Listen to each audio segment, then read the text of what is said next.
Hey guys, tonight we begin what pregnant samurai women were told to avoid eating.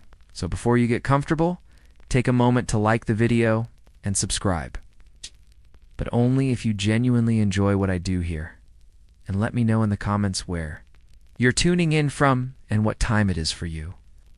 It's always fascinating to see who's joining us from around the world. Now dim the light, maybe turn on a fan for that soft background hum, and let's ease into tonight's journey together. So Yvain, the hush of an early Edo morning, when the sliding doors creaked open to reveal a courtyard rimmed in moss and bamboo. A samurai wife named Kyo stared into her rice bowl with quiet hesitation. The steam curled upward, carrying the faint scent of miso and radish, mundane smells to the untrained nose, but to a woman newly pregnant, they held weight. In her lap, she kept her hands folded over her abdomen, as if guarding something precious and precarious. This was 1683. The city of Edo was expanding rapidly, layered in shogunal regulation and rigid hierarchy. Kyu's husband Masanobu served a mid-ranking lord whose house demanded impeccable discipline. But behind the scroll-lined walls and lacquered armor stood another world, soft, uncertain, and managed entirely by women. And at the center of that world sat an old ledger, passed hand to hand by midwives, listing the foods one must never eat when a child grows in the womb. The list was long. Dried squid, they said, would tangle the baby's limbs. Lotus root could make the child too quiet in the belly. How too much white rice, oddly enough, was thought to strip the baby of energy, while black sesame, when ground into a paste, could restore it. These were not medical truths by modern standards, but inherited rules written in the long shadow of trial and fear. Carried through generations like heirlooms, no one questioned. You might find it strange, lying in your bed centuries later, that the powerful samurai class so often imagined with blades and honor held such superstitions about dried seafood. But consider the uncertainty of a world before prenatal care, before ultrasound or antibiotics. For a woman in Kyo's position, the body became an unpredictable ocean, and the tides of food, season, and belief dictated whether her child would arrive screaming or silently. It was the first trimester that carried the most mystery. Do not speak of the pregnancy, the women whispered, until the third month. Miscarriage was considered a shameful fate, something to be hidden behind sliding Fusima doors. Woman who lost a child early might still sit in silence for days, drinking warm water steeped with roasted barley, hoping to rebalance her spirit. Some women blamed the wind gods. Others, more mundanely, blamed pickled ginger.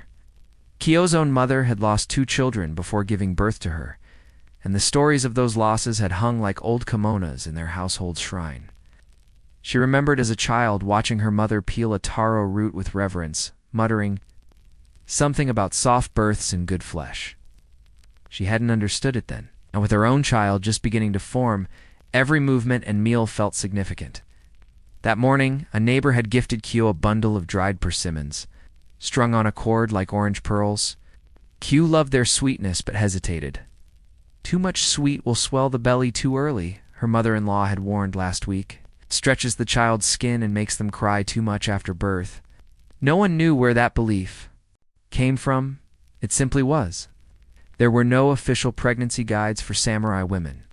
Instead, they relied on oral advice, household scrolls, and itinerant midwives who carried tales from one province to another.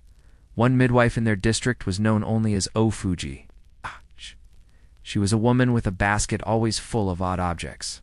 Powdered seaweed, incense cones, shaped like snails, and a small bound book filled with what she called Takyo Shojin pregnancy abstinences.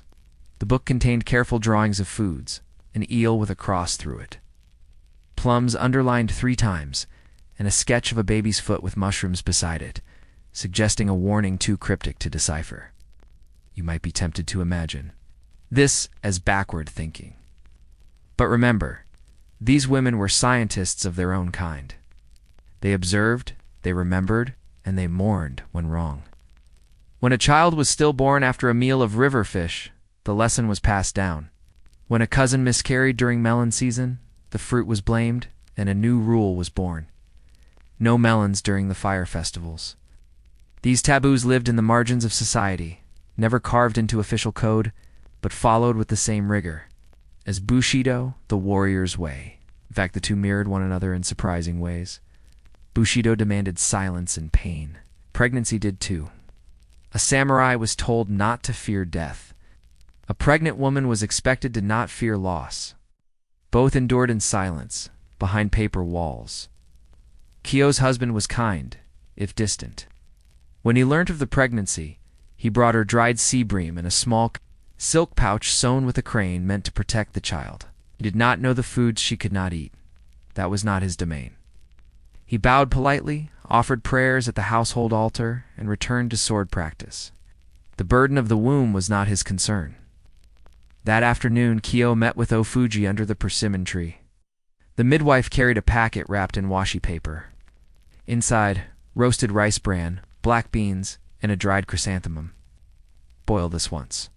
A week, she said. For the baby's nerves, Q nodded. She did not ask why. She had learnt not to. By nightfall, the household settled into quiet. The rain fell in long ribbons, brushing against the bamboo roof. Kyo sat alone with her bowl of soup, the broth clear, the mushrooms carefully removed. She watched the steam rise and thought of all the women before her who had sat in that same silence, making the same decisions, which taste to avoid, which smell to ignore, which craving to suppress. All of it to protect something invisible, fluttering like a silkworm inside. But she wondered then how many of these rules were truly rooted in medicine. How many were echoes of old fears, never questioned? The night deepened, and as she lay on her futon, hand again resting on her belly, she thought about the persimmons. Still hanging in the kitchen? Were they really dangerous? Or was it simply that no one had dared eat them yet? By the time Kyo's pregnancy entered its 4th month, the world around her had begun to shift, not outwardly. Her figure was still modest. Her household continued its ordinary rhythms of sweeping tatami floors and boiling soy broth, but inwardly. She felt it, the subtle warping of her senses, the way certain smells curled too close to her nose, and the peculiar weight that seemed to sit just beneath her ribs, not painful but present, like a stone nestled into cloth. This was the season of restraint. There is a word in Japanese, shojin. It refers not only to abstinence, but to a kind of mindful sacrifice. Shojin ryuri, the food of Zen monks, is a cuisine of what not to eat. No meat, no fish, nothing pungent, nothing that incites desire. In pregnancy, women were expected to undertake their own kind of shojin. It's not for spiritual enlightenment, but for the quiet cultivation of a stable womb. In samurai households, especially those of mid-ranking or higher, pregnancy was not only a personal matter, it was a political one. Child born healthy could extend the family line. A male heir, especially, could secure alliances, property, and continued favor. But a miscarriage or sickly infant? That, too, echoed into the family's future. And the blame, whether whispered or overt, always turned toward the mother's mouth. What had she eaten? When had she eaten it? Did she crave salty things or sour? Did she chew too fast or too slow? Did she sit too near the hibachi fire during meals? Questions like these were rarely asked aloud, but they hung like incense smoke in every room a pregnant woman entered. Kyo had begun keeping a small food diary, not for herself, but in case she was ever asked. She used a child's brush and an old scroll of rice paper, noting down meals in the terse shorthand of the household. Steamed rice, 1 bowl. Salted plum, small, untouched. Turnip greens boiled, dashi broth clear to flakes. One entry simply, read squid smell left room. That incident had happened only a few days prior. A merchant had brought dried squid wrapped in parchment, a gift for her husband's service. When the smell entered the corridor, Kyo's stomach clenched. She had risen without a word and gone to the garden, where she sat beside the stone basin, and watched a dragonfly hover near the water. When her husband found her an hour later, he said nothing. But the squid was quietly given to the cook and never served. In the midwife's lore, squid was known to twist the belly cord. This wasn't poetic language, it was literal. The Takeo Shojin guides often mentioned a belly cord taiko being tangled by certain sea creatures. In a time before anyone understood the umbilical cord's function, these stories filled the void of medical knowledge. One wrong bite could twist a healthy child into stillness. The idea terrified women, and so they avoided anything that swam with too many legs. Ofuji had explained it once, sitting cross-legged in the back garden with a sprig of mugwort between her fingers. "You see, the baby floats in warm water," she had said, "and the cord is like a thread from the gods. If it knots, the child sleeps too long. Sometimes it never wakes." Kyo had nodded, though she wasn't sure if she believed it. There were other taboos, less obvious. One day she overheard a maid whispering that pregnant women should avoid looking directly at monkeys or deformed dogs, for fear the child would mimic their features. Another warned that eating pickled burdock during rain would wash the child out. These weren't superstitions. Strictly speaking, they were safety measures in a world without certainty. And for a samurai's wife, the appearance of certainty mattered. Pain was endured quietly. Cravings were suffered with grace. One never begged for melon. One never sobbed for sweet red beans. If you wept at night, you did it with your mouth closed and your head turned away from the paper walls. Still, hunger was a constant visitor. As her pregnancy advanced, Kyo began craving roasted chestnuts, the kind sold by vendors in small wooden trays during the harvest season. The smell of them drifted through the estate gates one morning, and her mouth watered so suddenly she had to excuse herself from tea. But chestnuts, too, were on the watch list. In some regions, they were believed to harden the belly, to make labor more difficult. In others, they were seen as neutral. It depended on the midwife's lineage, the local winds, and the lunar calendar. No rule was ever universal. This ambiguity was its own kind of burden. One evening, a visiting aunt offered Kyo a rice cake filled with bean paste. Kyo declined politely, citing the hour. Her aunt laughed gently. "When I was pregnant, I ate everything," she said. "My son was born strong." Screamed like a festival drum. Then she added in a quieter voice, "The next one didn't come. Maybe I was too greedy." Kyo watched her aunt place the rice cake back on its tray untouched. A silence grew between them. Neither woman spoke of what was truly on their minds, the fear of losing what had not yet arrived. That night, Kyo dreamed of water. She stood on a shoreline, her kimono wet at the hem, and watched a bundle of seaweed float just out of reach. In the dream, she reached for it, but her arms were too short. When she awoke, her hands were clutching her belly tightly, as if trying to tether it to her body. The next morning, she visited Ofuji again. The midwife was sitting in the courtyard, polishing a shell comb. "Am I being too careful?" Kyo asked suddenly. Ofuji looked up. "Kyo is better than careless," she said. "But worry feeds. Nothing. You must not let your thoughts rot your belly." Kyo didn't know what to say. The midwife handed her a folded scrap of silk with a pinch of powdered Yumzaur plum. "For morning sickness," she said, "but take only the tip of your finger. Too much will stir the fire." The idea that sour foods could ignite an inner flame was common. Some said it warmed the womb. Others said it dried the child's skin. No one agreed. Everyone agreed you must be cautious. And so Kyo continued her silent rituals. She rinsed her rice 3 times before cooking. She avoided the northeast corner of the house where old spirits were said to rest. She refused second helpings. She drank only warm barley tea. And above all, she continued to record every detail of her diet in her quiet little scroll, just in case someone asked later should anything go wrong? But one question lingered, even as she obeyed every rule. If these foods truly held such power, then why did they fail so often? Why did women who followed every taboo still lose children in the 8th month? Why did careless peasant girls sometimes give birth with ease, squatting in the fields and cutting the cord with a sickle? Was it luck? Bitter? Was something else at work beyond food, beyond superstition? As the autumn wind began to stir the dry leaves in the garden, Kyo sat alone and pressed her fingers to her abdomen, unsure if what she felt was movement or memory. She had followed every rule, but would that be enough? It had rained during the night, soaking the thatched eaves and darkening the worn stepping stones in the garden. A low mist hung over the outer courtyard, softening every corner, every edge. Inside, the sliding doors remained shut. No visitors were allowed. The kitchen fire had been reduced to embers, and the maidservants whispered only when necessary. This, too, was part of the old practice. Birth required silence, not celebration. Too much attention, it was said, might stir the jealous spirits of children never born. In her room, Kyo lay on a futon covered with indigo-dyed cotton, the cloth chosen not for comfort but for its symbolic purity. Her belly rose like a hill beneath the bedding.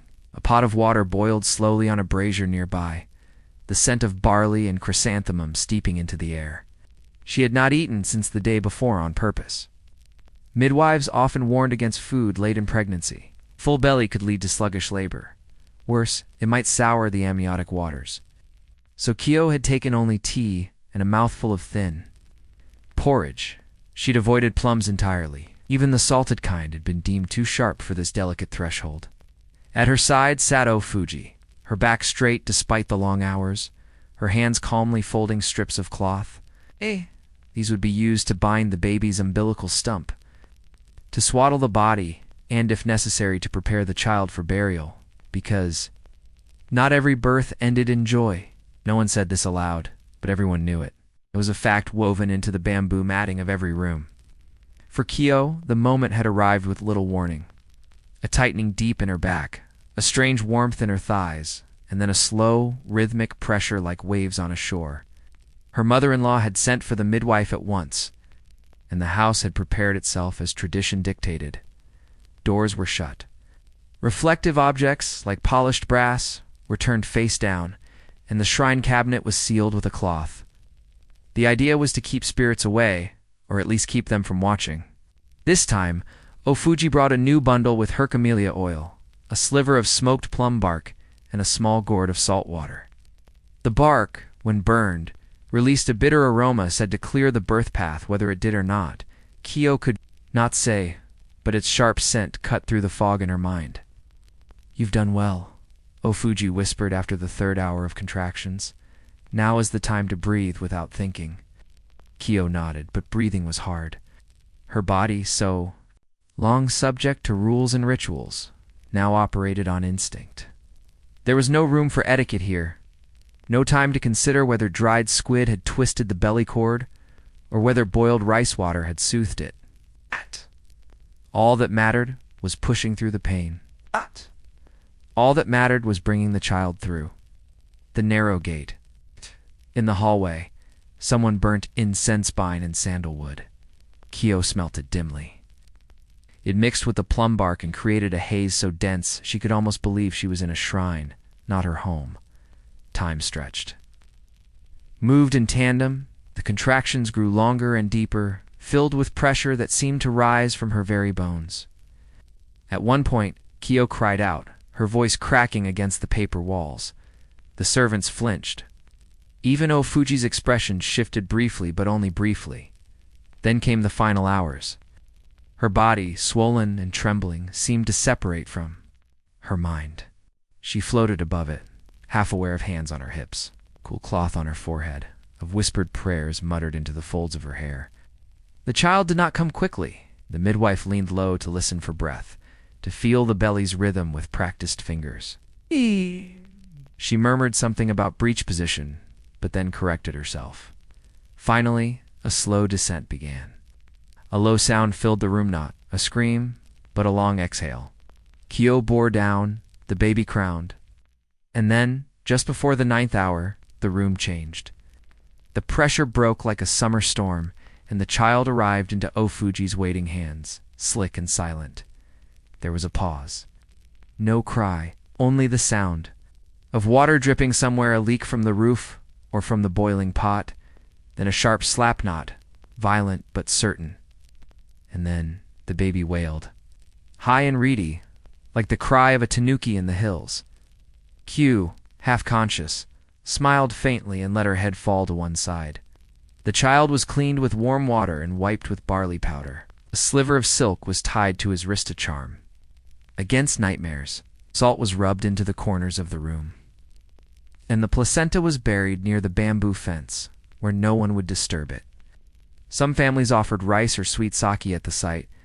Others did nothing. Kyo chose silence. The baby was a boy. The household rejoiced quietly.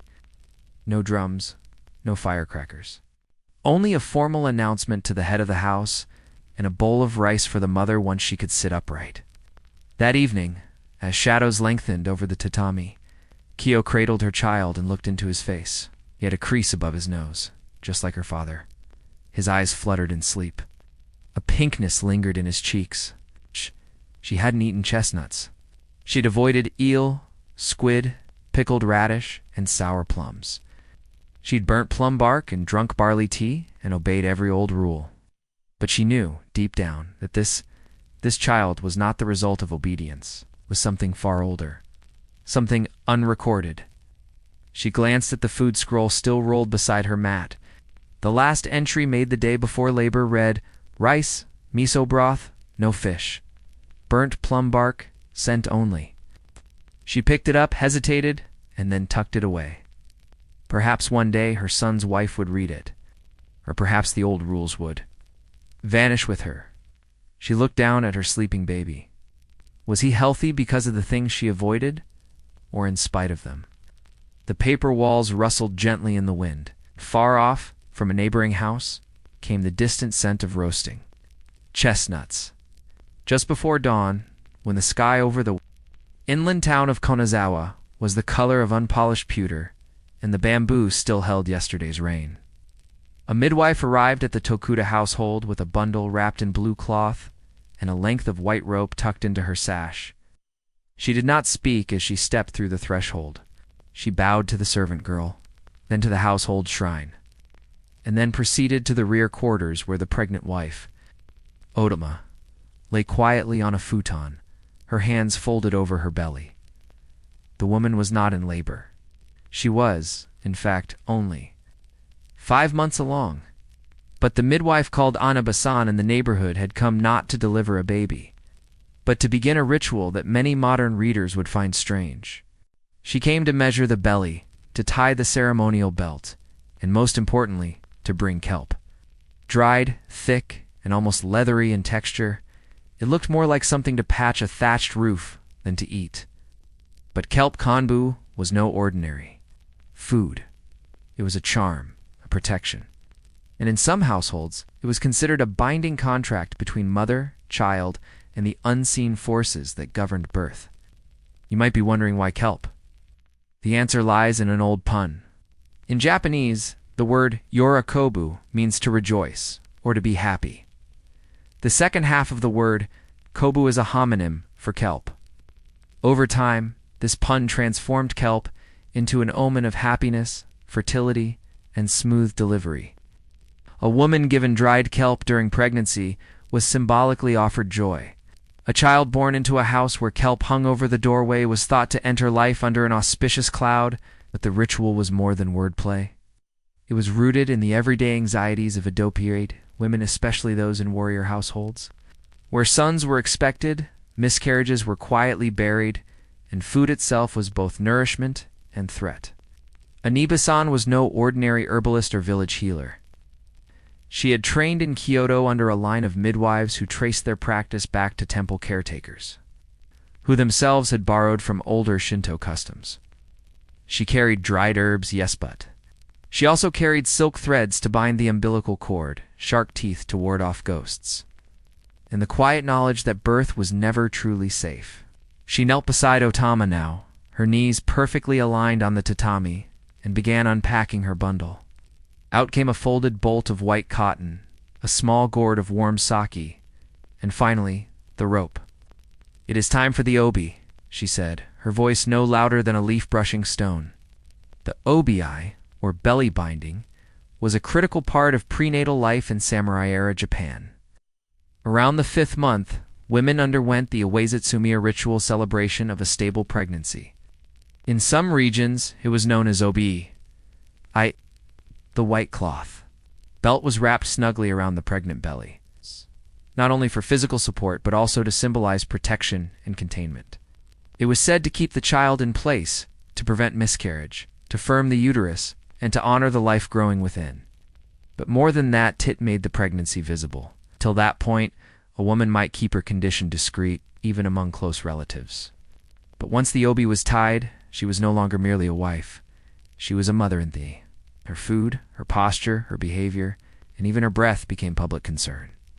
Otama's mother-in-law hovered just outside the paper door, saying, "Nothing." The room smelt faintly of pickled daikon and camphor, and the warm sake filled the air with a slightly sweet steam. Anibasan bowed once more, then began the wrapping. The cotton was wound carefully under Otama's belly, never too tight, never too loose. The midwife whispered blessings with each pass. Let the baby rest low and safe. Let the child's neck be straight. Let the cord not cross the heart. You may find such words quaint, now, but for women like Otama, whose sister had died in childbirth just the year before, these invocations were the difference between fear and hope. The kelp came last. It was placed gently on a lacquered tray. Beside Otama's futon, Nibasan explained, "You will boil this with rice 3 days from now. Take it at night, not at dawn. Do not share it." "Why?" Otama asked hesitantly. Anibasan gave her a small, tight smile. "Because joy," she said, "must be taken whole." No one questioned this. No one asked why boiling kelp on the third night mattered more than the fourth. These were not the kinds of rules one examined too closely. After all, there were other foods to be avoided now. Her aunt had warned against eggplant. It was too cooling and would drain the baby's strength. A neighbor said clams would make the child talk too late, and a passing merchant claimed that vinegar at night would sour the milk once. The child was born. It wasn't always about the ingredients themselves. Sometimes it was about timing. Boiled turnip at sunrise was fine, but not after the sun dipped behind Mount Utatsu. Red beans were healthy in moderation, but never with rice cakes, unless one wished to invite twins. And everyone, without exception, agreed. Never eat yams during a thunderstorm. They attract lightning to the womb. Otama tried to comply. Made her husband's meals, but did not always taste them. She declined sweets. She craved citrus but avoided it, convinced it would make the child's skin peel. That evening, after the midwife left, she sat alone and looked at the kelp again. It smelt like the sea, faintly briny and ancient. The sea. She'd eaten it dozens of times before, boiled with soy, served in soups, wrapped around bundles of rice. Now it had changed. Now it was more than food. It was a contract, a ritual object, a prayer disguised as nourishment. And she wondered if kelp could promise joy. What food could guarantee sorrow? She stared at the rice scroll in her lap, the one where she kept her daily food entries. Morning, millet, miso broth, no radish, no plums, no kelp yet. She reached for her ink brush, and then paused. What if she ate something wrong? Would she feel it immediately, or would the child simply drift one night, never to stir again? Outside, the wind picked up. Inside, Otama added one line to her scroll. Joy received. Do not forget the taste of kelp. But she knew that joy, like dried seaweed, could crack when folded. And she wondered not for the first time whether the ritual had truly protected her, or simply given her something to blame if things went wrong. By the 6th month of her pregnancy, Otama had learnt to be quiet around food. Not silent exactly. She still thanked the maidservants politely when meals were brought to her room and still murmured grace before lifting her chopsticks, but inwardly. She had started to tread carefully around every bowl and plate. There were too many rules now, too many warnings buried in the folds of old sayings. Her hunger had become a kind of riddle, and every craving came wrapped in the anxiety of unintended consequences. It was during this period that the salted broth incident occurred. The broth itself was ordinary, kombu stock with thin slices of daikon, seasoned with a pinch of sea salt, a comfort food. It had been made by her sister-in-law, a stern woman named Chi, who always prepared meals with a surgeon's efficiency. But that evening, the broth tasted stronger than usual. The salt sat heavily on Otama's tongue, and halfway through the bowl, she felt a pressure rise in her throat, not nausea, exactly, but a discomfort she couldn't name. She stopped eating and pushed the bowl aside. She frowned. Was it too cold? No, it's perhaps just too much salt. Chi's eyes narrowed. Salt keeps the womb warm. It prevents inner wind. It's what everyone says. Dama nodded apologetically and did not argue. But later that night, lying on her futon with her belly round beneath the indigo blanket, she began to worry. What if there was too much salt? What if it dried the fluids the baby needed? She had heard stories, secondhand tales of children, born dry-skinned, blinking with parched mouths, and mothers who bled too long after delivery. The culprit, they said, was salt. Or perhaps daikon. Or maybe the moon was in the wrong phase. The ambiguity of it all was exhausting. And yet she recorded it anyway. Evening, kombu broth, salt heavy, left unfinished. Autumn's food diary had become her closest companion. Its pages were speckled with soy drips and rice smudges, but each entry was a kind of defense proof that she had followed the rules. Or tried to. Not for her husband. Not even for the midwife. But for herself. If anything happened, if the baby stopped moving, if she miscarried, she wanted to know it hadn't been carelessness. In the 6th month, movement was everything. A quiet baby meant something was wrong. Too active baby meant the womb was unstable. Tama found herself waiting each day for a flutter, a kick, stretch something to signal that the child was still tethered to her. When nothing came, she drank warm barley tea and ate dried plums soaked in sake, just a sliver. The old nurse said, sourness woke the child. But when the baby moved too much the next day, the same nurse scolded her. Too much sour pulls. The baby downward. You'll bring early labor. There was no winning, only navigating. Food was at the center of it all. What you ate shaped your child's fate, their health, their temperament, and their appearance. A baby whose mother ate too much red miso might be born with a red rash. A baby whose mother ate eel would be slippery in labor and difficult to hold. A baby denied sweets might never smile. Even boiling methods mattered. Grilled fish created rising heat. Steamed rice cooled the blood. Pickled vegetables could unbalance the humors, though no one could agree on what that meant. And fermented foods, miso, soy, natto, had to be chosen based on season humidity. And the mother's personal constitution, odama, began to dream of meals she wasn't allowed to eat. Pickled eggplant, sweet melon, fried tofu with sesame sauce. One dream, she sat in the household kitchen with a full tray of banned foods laid before her, and each time she reached for something, it turned to rice husks in her hand. In another, the dried kelp from Aniba-san's bundle grew arms and whispered, "Joy must be kept inside your mouth." The dream made her weep. She did not tell anyone, but she began sleeping with the food scroll beside her futon, tucked inside her robe like a second child. One afternoon, a visitor arrived, her cousin Kinu, who had recently given birth to a daughter. Kinu looked tired but radiant in the way only new mothers can. She brought a gift-cooked azuki beans with glutinous rice, a traditional post-birth dish. Otama thanked her but did not eat. "Why not?" Kinu asked. "I'm not supposed to." "Have red beans with rice until the child arrives." Kinu laughed, but not unkindly. "They said the same to me. Then I ate them anyway, and nothing happened." "Nothing bad?" Kinu shook her head. "No, the baby cried too much at first, but that could have been the wind, or the incense, or nothing." The shrugged, unnerved Otama. She wasn't ready. To believe in nothing? That evening, she stared at the bowl of leftover beans. They sat on the tray like small, glistening promises. She did not eat them.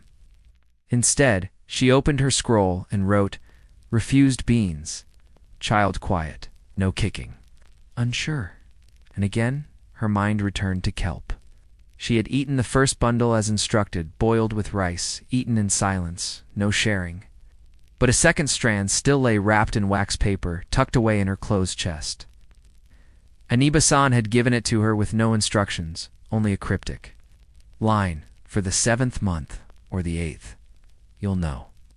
She didn't know. The months stretched, and the rules tangled. The midwife returned briefly to check the belly and listen for signs. She nodded with approval. "The child sits well," she said, "but no more pickled daikon. It dries the eyes." Atma had not eaten daikon in weeks, but she nodded anyway. It was easier than protesting. That night, she felt the child move again softly, a push beneath her navel, a reassurance. She placed her hand there and whispered, "Be still, be safe. I will not eat anything sharp." Outside, the wind rattled, the rain doors. And inside, Odama added another line to her scroll, quiet joy. Kelp still uneaten. Wait for the sign. But what was the sign? And who decided when it came? By the beginning of her 8th month, Odama's sense of time had changed. The sun no longer marked days with clarity. Ours were measured instead in kicks, in bow movements, in cups of strained barley tea. Each meal was a ritual. Each bite is a decision. And each evening, when the paper lanterns flickered and the smell of boiled rice husks clung to the air, she would sit by her sleeping mat and review her food scroll like a court scribe reviewing evidence before judgment. Why she had eaten wisely. She had denied herself. She had said no to sweetness, to spice, to pleasure. Her womb had become a quiet shrine, her child, a polite guest. Still, there was an unease beneath it all, a kind of spiritual draft, the kind you feel behind shoji doors, where you cannot see who might be listening.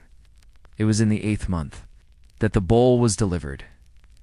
It was not sent by the midwife, nor by her mother-in-law, not even by Chi, who now supervised the household like a carpenter inspecting floorboards. No, this bowl arrived in silence, handed over by a veiled attendant from the main house. She offered no explanation, only a simple tray holding one object, a lacquer bowl sealed with paper and a knotted string. Nice. A note accompanied it, brush written in an older woman's hand. "Eat nothing from this bowl until it breaks." Odama stared at the message. There was no signature. Chi examined it with a sharp eye. Superstition. Foolishness. She made to open the bowl, but Otama stopped her. "Oh, wait," she said. For 3 days, the bowl sat on her tray, untouched. Otama did not move it and did not peek beneath the paper lid, but she could smell it faintly dried fish stock, ginger, and a whisper of plum vinegar. She imagined what it might contain. Sea bream, millet rice, perhaps kelp again. And then, on the 4th day, while folding the cloth around her belly, Otama accidentally knocked the tray with her elbow. The bowl rolled once, twice and cracked, single line running down its side, barely visible in the dark. She stared at it in disbelief. Was this the sign? Hands trembling, she lifted the paper and string and opened the lid. Inside, steamed rice mixed with shiso leaf, a single yumiboshi in the center, and curled like a sleeping kata dried kelp strip soft from the warmth. It was the same kelp Enibasan had given her. There was no mistaking it. Tama did not ask permission. She did not consult Chi. She ate slowly, silently, until the bowl was empty. Then she placed it beside her scroll and wrote, "Kelp returned, bowl broken," felt nothing but slept deeply. That night, she dreamed of Enibasan. Not young, not old, simply there, standing beside the futon with her hands folded and a smile like twilight. In the dream, Eniba leaned down and whispered, "You remembered not to swallow joy?" When Otama woke, her stomach was tight. Not pain exactly. Not yet. But the quiet gathering of something important. The next morning, she bled. Just a little. A rust-pink stain, no bigger than a thumbprint. But enough for Chi to alert the family. Enough for the maids to begin boiling towels. Enough for the old nurse to dust off the delivery mat and bring out the birthing ropes that would hang from the rafters. Ow. Labor had come early. Not dangerously early late in the 8th month, but enough to draw cautious whispers. Enough to summon the midwife again. She arrived before noon. Her hair was pinned with copper, and she smelt faintly of cedar ash. She said little. Only asked about the food, what had been eaten, when, and how much. Odama told her everything, including the bowl. The midwife listened without judgment, then examined her belly. After a long moment, she nodded once and said, "This child is not in a hurry. But she is no longer sleeping. Hours passed. The contractions came like waves first, shallow, then deeper, each one testing the edge of her strength. And still, the rules persisted. At the height of pain, someone offered her rice wine.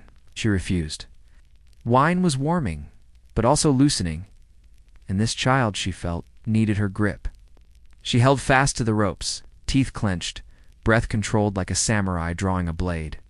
When the midwife finally whispered, now Otama pushed. Once, twice. And then there was a cry.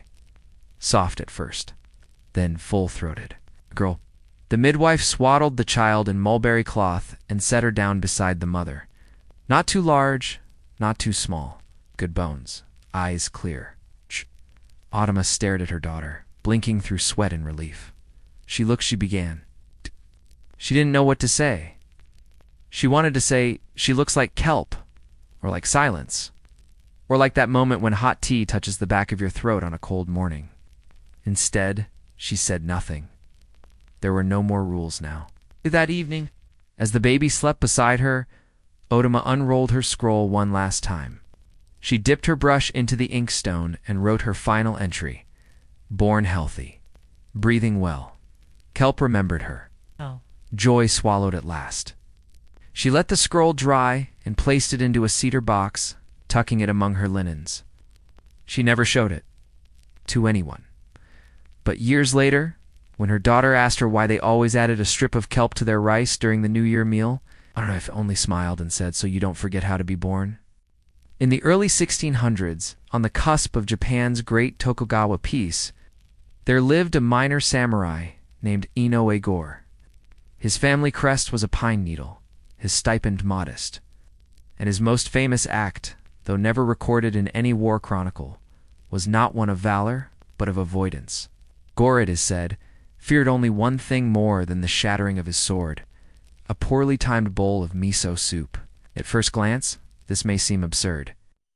How could a warrior trained in the art of kenjutsu, hardened by years of campaign, and sworn to uphold the ideals of Bushido flinch at a breakfast broth? But you must understand, for the samurai, even digestion was a matter of strategy. Gore had his reasons. He came of age during the waning decades of Sengoku, warring states period of time when battles were unpredictable, horses skittish, and stomachs rarely settled. It was in the spring of his 17th year, during a skirmish outside the province of Kai, that Gore first encountered what he would later call the miso curse. He had eaten nothing that morning except a single bowl of red miso, soup boiled hastily by a campwoman over a sputtering fire. It was thick, fermented to a sharpness that clung to the tongue, and filled with clumps of tofu and sprigs of mitsuba. He drank it all, grateful for warmth. An hour later, while crouched in a ditch beside his commander, waiting for the signal to advance, Gore's stomach began to turn. Not subtly, not gradually, but with the immediacy of betrayal. He fought with distinction that day, but the memory of miso soup mingled with nausea, fear, and the smell of iron. And from that day forward, he refused to drink it within 6 hours of a battle. At first, his comrades laughed. Miso makes your sword hand weak, they would jest, slurping from their lacquer bowls before dawn. But over time, they stopped laughing because Gore, somehow, never fell in battle.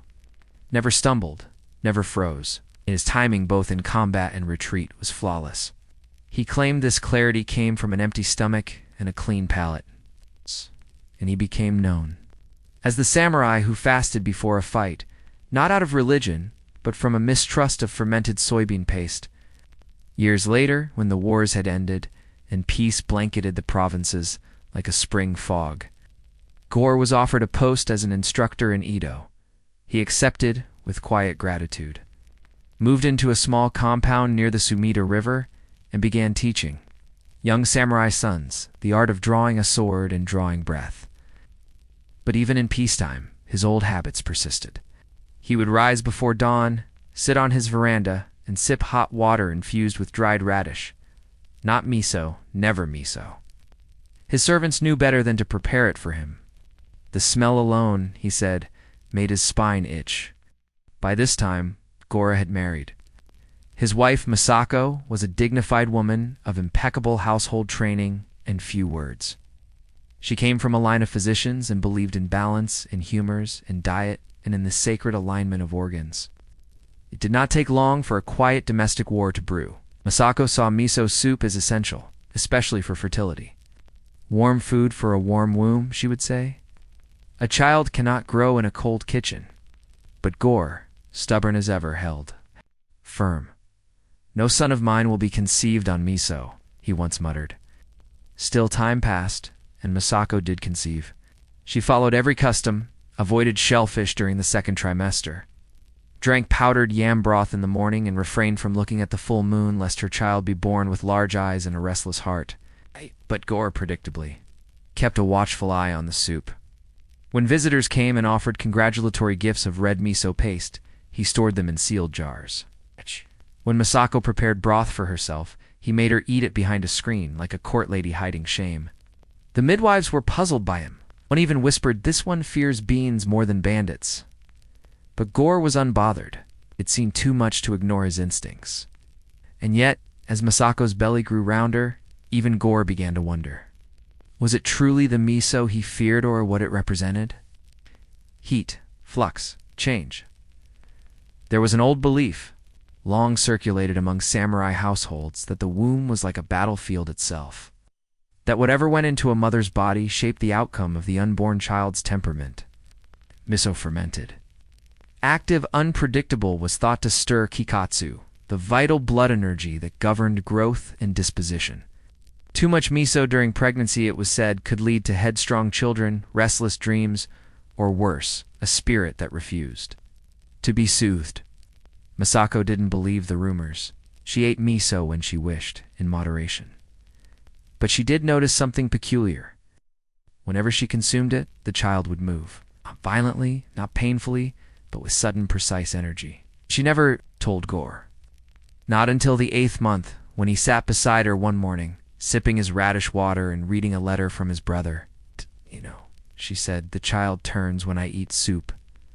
Gora looked up, cautious. "Soup? Miso?" He said nothing. She continued, "I think she likes it." Gore raised an eyebrow. She, Misako, smiled faintly. No stillness follows miso. It is always followed by something. They sat in silence. Outside, the plum trees had begun to bloom. Gore set down his cup and looked toward the garden. The smell of spring carried the memory of old battlefields. But fainter now, softer. He did not reply. But later that day, he asked a servant to prepare miso soup for the evening meal for the first time in 20 years. He did not eat it, but he sat beside Misako as she did.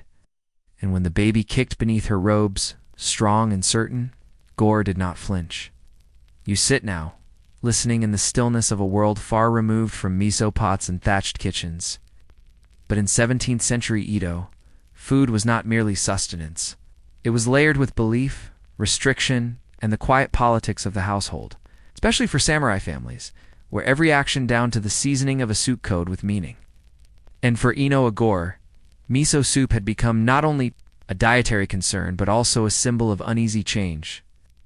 By the time Misako entered her final month of pregnancy, the household had slipped into a kind of unspoken negotiation. Servants prepared both radish broth and miso in parallel, their smells winding through different corridors of the house, like competing ideologies. It was a quiet rebellion, orchestrated gently by Misako and tolerated if not accepted by her husband. But beneath this domestic arrangement lay deeper tensions, ancient beliefs, medical theories, and a uniquely Japanese anxiety over the unseen effects of fermentation during pregnancy. At the time, miso was widely believed to affect the body's internal heat, a concept tied not only to Chinese medicine, but also to local folk understanding of energy balance. Warm foods like miso, pickled plums, or grilled eel were prescribed for cold constitutions, fatigue, or stagnation of the blood, but in pregnancy, warmth could be dangerous. Too much might disturb the womb's natural rhythms, cause premature labor, or stir the unborn child into excessive movement. And miso was especially suspicious. Not only was it fermented, but it continued to live, bubbling slightly when too warm or improperly stored. Women in their final trimester were frequently advised, depending on region and class, it either reduce miso intake or switch to lighter white miso, believed to be gentler and less active. The older midwives of Edo, steeped in these traditions, sometimes refused to enter households where red miso was served too frequently. It was not superstition exactly, but a matter of protocol and energetic etiquette. Masako, trained in medicine by her father, found these rules both fascinating and burdensome. She once wrote in a letter to her sister, "They fear a soup that never struck a man down in battle. I smile and drink." But not all consequences were imagined. One morning, as spring rain swept across the tiled roof of their compound, Masako experienced sharp cramps after breakfast. A small bowl of miso, soup nothing, more followed by a rush of tightness in her lower belly. The midwife was summoned, the household hushed, and Gore stood by the doorway, arms stiff at his sides. "It is early," the midwife whispered. "The baby is testing the edge." Gore said nothing, but Masako saw the glance he gave the soup bowl cooling on the table. She did not defend it. Later that day, a messenger was sent to fetch a second midwife, one who had served in the households of higher-ranked samurai and was known for her knowledge of more esoteric pregnancy protocols. With a small pouch of crushed ginger, a bundle of dried lotus root, and a long list of restrictions. No miso, no pickled eggplant, no white rice after dusk. And above all, she said sternly, no seaweed before labor. It causes the baby to turn. Masako raised an eyebrow, but agreed.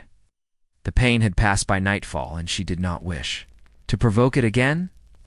For the next 9 days, the house entered what Oshizu called the stilling phase, period of physical calm meant to prepare the body and spirit for birth. Meals were reduced to porridge, daikon broth, and roasted millet. All fermented foods were suspended. Masako rested more, spoke less, and took walks only in the shadowed parts of the garden. And Gore, for all his earlier obstinacy, became unusually attentive. He sat beside her at meals, often in silence. He watered the herbs she could no longer bend to tend. He read aloud from Hagakure, his voice steady, even when Masako closed her eyes and drifted off mid-page. One morning, he even fetched a bundle of plum branches from the market, not in bloom, but fragrant with potential. "It is not miso," he said, half smiling, "but it ferments something." And so the days passed, quiet but dense with unspoken feelings. Then, in the early hours of the 10th day, Masako's waters broke. There was no storm, no wind, only the sound of the rain gutters whispering to the stones below. The midwives lit a pine oil lamp. Gore stood in the hall. It was not customary for men to attend the birthing room, and Gore, despite his desire, obeyed the tradition. He sat cross-legged on the veranda outside, holding a bamboo cup of hot water, eyes fixed on the closed door. It would be many hours before the child emerged, and during those hours, Gore replayed every detail in his mind, the first miso-scented morning of their marriage, the arguments, the laughter, the quiet shift in their kitchen customs, and the moment the child had kicked after soup. He remembered the worn, just the literal battles, but the constant worry of timing, digestion, and readiness. He had always believed in control, discipline, clean lines. But nothing about birth was linear. Somewhere around the 4th hour, as dawn turned pale against the clouds, Gore stood, walked into the kitchen, and quietly prepared a bowl of red miso soup. He did not eat it. He did not speak of it. He placed it on a tray and left it outside the birthing room. When Oshizu saw it, she paused, then nodded. And sometime after noon, as the sun filtered through the paper walls, Masako gave birth to a daughter strong, squalling, and marked with a single dark swirl of hair across her brow. Later, when Masako had been cleaned and rested, she looked up at Gora and said only, "She moved like fire." He nodded, did not ask whether Masako had drunk the soup. Some things, after all, are understood without speaking. The child born that spring afternoon grew tall and thoughtful, with her mother's steady hands and her father's restrained gaze. Her name was Hatsu, which meant first, though no other child followed. Perhaps that was always the plan, or perhaps not. Either way, her arrival had marked the quiet end of one chapter in the Inoue household, and the beginning of another filled with gentler mornings, fewer swords, and a soft tension around bowls of soup. You might wonder, did they ever speak of it again? That bowl of miso quietly set down during labor?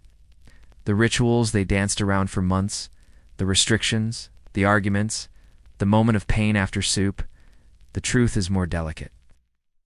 World of Edo period samurai households, silence often held more authority than speech. Things were done, not explained, meaning hung like mist between gestures. Masako resumed her diet slowly, following a careful postpartum food sequence known as Sankin, or the 3 watchful weeks. For the first week, only thin rice gruel flavored with grated daikon and a pinch of salt. Return to broths, roasted root vegetables, and slightly thicker porridge. Only in the 3rd week did miso reappear, gently stirred into soup with yuba tofu skin and shredded shiso leaf. She did not hesitate. Gore made no comment, but neither. Did he remove the bowl from her tray? If anything, he had changed more than she had. War had given way to administration, and his duties now involved more ink than iron. When Hatsu learnt to walk, he followed her around the garden like a man unsure of what to protect. Masako, always the physician's daughter, kept her notes. Small journals, filled with observations, Hatsu's fevers, the timing of her teething, and her reaction to pickled lotus root. By the time the girl was 5, she had already eaten every restricted food her mother once avoided. Fermented soybeans, miso with leeks, pickled eggplant soaked in vinegar and red shiso. Nothing bad happened. But that's not to say the rules were meaningless. For Masako, the prohibitions of pregnancy had never been simply about danger. They were, she realized, about holding space, a form of quiet structure during a time when control slipped away. To avoid miso was not to condemn it, was to draw a circle around the moment. To create a zone of pause, a hush, a ceremony of care, she once wrote in her final journal. It is not the miso itself, but what it lets me resist. In stillness, I found room for her. By Hatsu's 7th year, the miso debate had become a family legend. Told half seriously to visiting aunts or the occasional neighbor, it became part of the fabric of who they were. Ah yes, Masako would say, mock stern. We nearly summoned a thunder god with fermented soybeans. Gore would grunt, half laughing. Only because you added daikon, he would reply. Hatsu would giggle, not fully understanding. But over time, the story grew with her. And yet beneath the humor, an important truth lingered. Because across Edo, Japan, the quiet politics of food and pregnancy did not fade quickly. Well into the 19th century, village manuals and women's almanacs continued to echo the same advice. Avoid raw root vegetables after dusk. Do not drink miso broth in your final month. Avoid fermented foods with visible bubbles.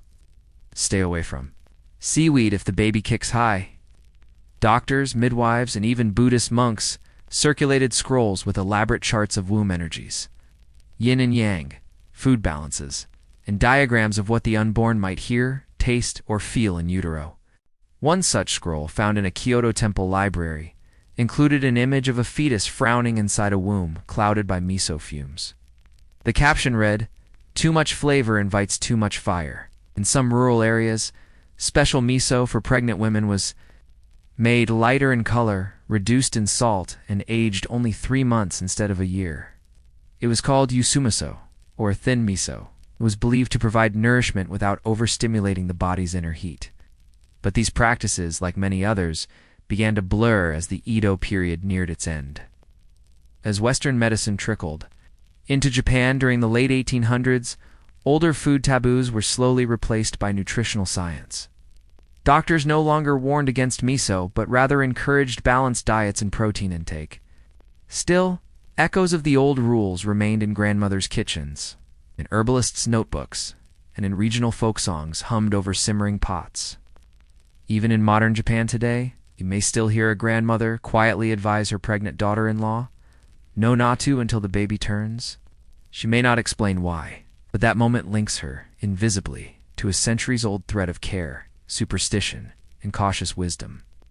And perhaps that's where the real legacy of the miso story lies, not in the accuracy of its danger, but in the devotion it represents. It's the way a household, however rigid, bent itself to protect new life. How a father softened, how a mother held silence, how a daughter, born squalling and strong, carried a story she'd never asked for but was gifted. Nonetheless, if you were to walk today through what remains of Edo's quieter, words now Tokyo, you might pass by the foundations of such houses beneath layers of modern life. And under those old rooflines, you might imagine the scent of soup on a spring day. A woman sitting upright, hands on her belly. A man standing uncertainly with a tray. Nothing dramatic. It's just a bowl and a choice. And the ripple of that choice, echoing forward, is still warm. You are standing in the cool, shaded entryway of a small wooden house. It is early summer in the mountainous outskirts of Mino province. Sometime around the year 1743, crickets hum under the floorboards, the faint vinegary scent of pickled plum, mubi slingers in the air. This is the home of Onatsu, a renowned midwife of the Gifu region, now nearly of day. Her joints ache with the damp, but her eyes remain sharp, and her hands still know the gentle pressure of coaxing life into the world. She has delivered over 300 babies in her lifetime, some in huts, some in samurai villas, and others in the haylofts of tenant farmers who could afford neither rice nor salt to offer in thanks. But today... Onatsu is not delivering a baby. She is sitting cross-legged on a bamboo mat, covering from what the local temple scribe is calling a spirit-induced collapse. Though Onatsu herself calls it a moment of extreme vinegar offense. You see, earlier that morning, a pregnant woman named Kinwa, rice merchant's wife, and 8 months along her a small dish of yumiboshi as a token of thanks. It was a warm gesture. Kinu had heard that sour flavors were good for the womb, that pickled plum kept evil spirits away and strengthened the blood. But the yumiboshi was homemade, aged for 6 years. Salted with river-washed sea salt from the Noto Peninsula and sun-dried under a copper screen. It was so sour, so powerfully fermented, that the moment Onatsu took a bite, her vision blurred, her knees gave out, and she slumped sideways into the tatami. Witnesses said she whispered, "Too much heaven in one stone." So the story began. In the days that followed, word spread quickly. Did the old midwife collapse from overwork? Was she possessed by a pickled deity? Was the unborn child cursed or blessed? More quietly, among the town's elder women, a different question emerged. Why had Kinyu been eating yumiboshi at all this late in her pregnancy? Because in traditional Japanese pregnancy lore especially, in older rural communities, yumiboshi was seen as a powerful, borderline dangerous food. Not because it was poisonous, quite the opposite, because it was too potent. Yumiboshi, made from Japanese plums soaked in brine and sun-dried until leathery, was known for its antibacterial properties. It was medicine, not a condiment. Warriors once carried it into battle to treat wounds and purify river water. It was believed to strengthen the liver, stave off fatigue, and balance keep the body's internal life force.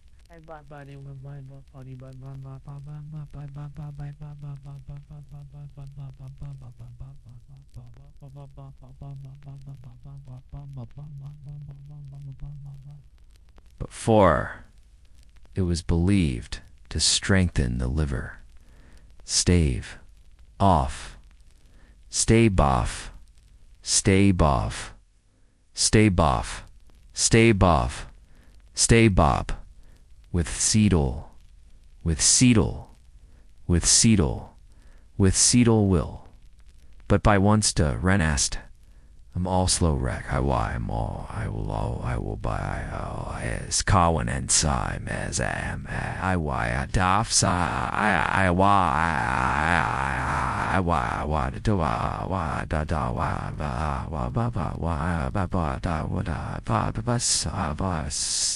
Yumiboshi occupied a liminal space. Midwives like Onatsu taught that its sourness could wake the womb too early.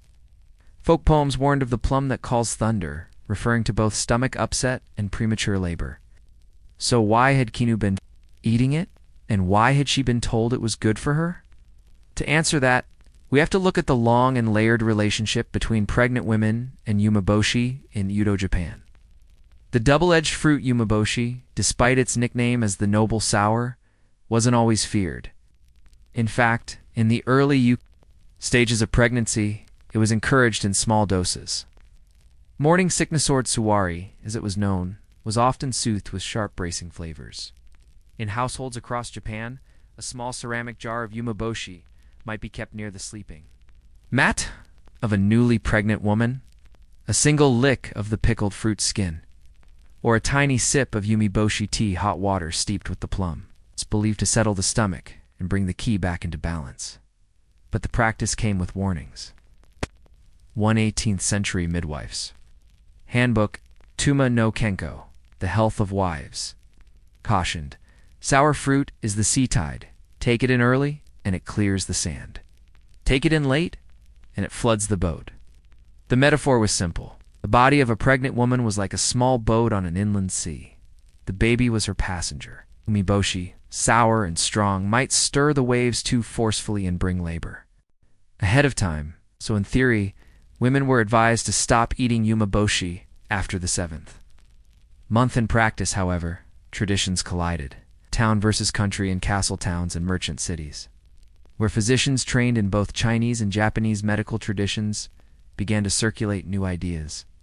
The old taboos around umeboshi started to soften. Some physicians claimed that the fruit properly prepared and eaten in moderation could balance the blood and cool the liver, even in later pregnancy. Others argued that avoiding it altogether was unnecessary, that umeboshi, when paired with warm water or barley rice, was no more dangerous than salted radish. This clash of thinking created a kind of culinary tension. Urban midwives like Onatsu clung to older patterns: bitter first, sweet second, and sour rarely. Rural women, raised by their mothers and aunts, continued what they knew: a bite of plum before each meal, especially in summer, when heat and swelling were at their worst. And so we returned to Kinu. She had grown up in a merchant family in Osaka, where umeboshi was common in every rice ball and meal tray. Her mother told her it warmed the stomach and kept the baby awake. So when she moved to her husband's village in Mino and became pregnant, she simply continued what felt natural until her midwife fainted in response. After Onatsu's dramatic collapse, the household fell into quiet panic.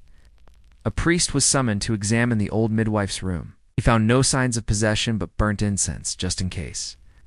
Kinu, guilt-ridden, buried the remaining umeboshi in the garden. For 3 nights, she dreamed of sour rain and the baby. Still unborn, still mysterious, still kicking. But beneath the surface, something deeper stirred. A crack in certainty, a ripple of doubt in the rules that had governed women's diets for generations. What if umeboshi was neither curse nor cure? What if it depended on something else entirely? As Kinu's 9th month approached, she began writing letters to other women she knew, sisters, cousins, childhood friends, asking what they had eaten and why. The replies surprised her. Some had been forbidden seaweed. Others ate it daily. One had been scolded for craving ginger. Another had used it to prevent fainting. One woman even confessed to nibbling dried squid in secret, convinced that the chewiness would strengthen the baby's spine. The rules, it seemed, weren't fixed. They were a patchwork of custom, medicine, region, and fear. And in that realization, Kinu found a kind of calm. She did not eat another pickled plum that summer, but neither did she fear it. She simply waited. And one night, as a warm rain tapped against the shutters, and Onatsu finally rose from her mat with a sigh and a grin, the baby decided it was time. The labor began. But how it ended, and what the old midwife did when the plum reappeared, remains to be told. Onatsu, despite her recent fainting spell, arrived at Kinu's house before the rooster's crow. Her cane tapped softly along the wooden corridor, and the household held its breath as the old midwife entered the birthing room. She did not speak of plums or spirits. Instead, she rolled up her sleeves, set down her lacquered birthing kit. and murmured the ancient greeting used only at births. "Welcome, traveler." The baby, it was said, was making its journey from the water world to the fire world, from the cool darkness of the womb to the bright, warm chaos of life. To ease this transition, the birthing room had been prepared carefully. The floor was strewn with fresh tatami mats covered in cotton sheets. A brazier kept the air warm. Prayer rope from the local shrine plaited from rice straw and dotted with paper, blessings hung across the ceiling. Outside, a pot of rice steamed gently in the kitchen. Its purpose was ceremonial. No one would eat it yet. It was for OKU, rice porridge, the first thing the mother would eat after birth. And the leftovers, if any, would be rolled into offerings for the gods of safe delivery. But Kinu's mother-in-law Masa had other plans. Masa was a formidable woman of 65, with silver-threaded hair and a voice like bamboo snapping in frost. She had birthed 7 children and supervised the births of 16 grandchildren. She did not believe in feigning midwives or sour taboos. As Kinu moaned softly through her first contractions, Masa stirred the rice and added a sliver of dried umeboshi to the pot. She claimed it would perfume the steam and keep evil from the baby's first breath. But when the scent drifted into the birthing room, Onatsu stopped mid-step. She turned, slow as a willow bending in a breeze, and asked one question. "Did you put plum in the rice?" Masa nodded, unapologetic, and the silence that followed was dense as porridge. Tradition, in this part of Mino, held that the first post-birth rice must be plain and unsoured. A neutral offering, umeboshi, with its boldness, could interfere with the balance of the new child's ki. Some said it made them restless. Others said it turned the spirit too sharp. Onatsu, however, did not lecture. She simply sat down beside Kinu, took her hand and whispered, "We'll see what kind of child this one becomes." And with that, labor continued. The arrival of the sharp-tongued spirit, the child arrived just past midday. A girl. She emerged quickly, fists clenched, brow furrowed, not crying, but glaring, as if displeased with the temperature of the air. When she finally let out her first wail, it was so loud and sharp that even the household cat leaped from the windowsill. Onatsu chuckled. A plum-tongued daughter, that one. She'll argue with ghosts. Kino, pale and damp, clutched the baby to her chest, trembling with relief. The rice was served. The plum-infused steam filled the kitchen. Onatsu took a sip, declared it tolerable, and accepted a second bowl. In the following days, visitors came bearing rice balls, folded paper cranes, and gossiped reassurances. But quietly, among the village women, the story grew teeth. "Did you hear? Kinu ate umeboshi until the 9th month, and the baby? A girl with a growl like a tiger cub. They say the old midwife fainted from the sourness alone. Serves them right, meddling with forbidden flavors." But not all agreed. Younger women began to ask questions. Why exactly was plum so dangerous? Had any baby actually been harmed? Was there a reason rooted in medicine, or was it merely ritual? One rice seller's daughter asked her grandmother if she had eaten umeboshi while pregnant. The old woman snorted, "Child, I craved them like moonlight. I hid them in the hems of my sleeves. My sons turned out just fine. One lies all the time, but that's his father's fault." And so, the taboo began to loosen slowly, quietly. With the same rhythm as a village shifting its gates a finger's width each spring. The midwife's notebook after the birth. Onatsu returned to her house and opened her old birthing lejora. Thick volume bound in worn leather. Containing the names and stories of hundreds of births across 50 years, she found a blank page and began a new entry. No, 319. Kino's daughter. Strong lungs. Sour air. Born under the early thunder. Plum steamed rice offered at first breath. No ill signs. And beneath it, a note she had never written before. Perhaps it is not the plum, but the fear of the plum that disturbs the womb. It was a radical sentence, tucked among recipes for barley poultices and diagrams of umbilical knots. It would not be read by anyone else for a long time, but it marked a shift. When the child grew teeth, the baby girl was named Yui. By her first birthday, she was already famous in the village for her loud opinions, fierce appetite, and refusal to nap. By age 3, she was known to stand before shrine priests and argue about the order of blessings. People said it was the plum and the rice. Others said it was just Yui. But every year, on the anniversary of her birth, Kinu would take a single yumiboshi, slice it into 3 parts, place it on a small wooden plate at the family altar. One for the child's health, one for the spirits of the womb, and one for the old midwife who had once fainted from too much sourness, but stayed long enough to welcome a sharp-tongued daughter into the fire world. In the 12th year of Yui's life, a summer drought turned the village dust white. Wells ran low. Cicadas screamed from morning to dusk. Rice paddies cracked like old clay bowls. And on one such day, when the heat pressed against the skin like wet cloth, Onatsu passed away in her sleep. She was found in her garden beneath a crooked persimmon tree, her hands folded neatly over her lap, her cane lying beside her. The neighbors said her final breath had stirred the leaves, though no wind followed. It was a death befitting a midwife, quiet, solitary, and at peace. Kinu, now a mother of 3, led the villagers in washing the old woman's body, combing her silver hair, and dressing her in ceremonial white. On her final journey, Onatsu wore the same crimson sash she had tied around her waist at every birth. She attended a sash smudged with ink, plum stains, and memories. And in the days that followed, her modest wooden house was entrusted to the village council. But it was Yui, now almost as tall as her mother, who asked permission to look through the midwife's records before they were sealed away. The ledger of lives, Yui sat alone in Onatsu's home. The midday sun slanted across the tatami floor. Dust danced in the still air.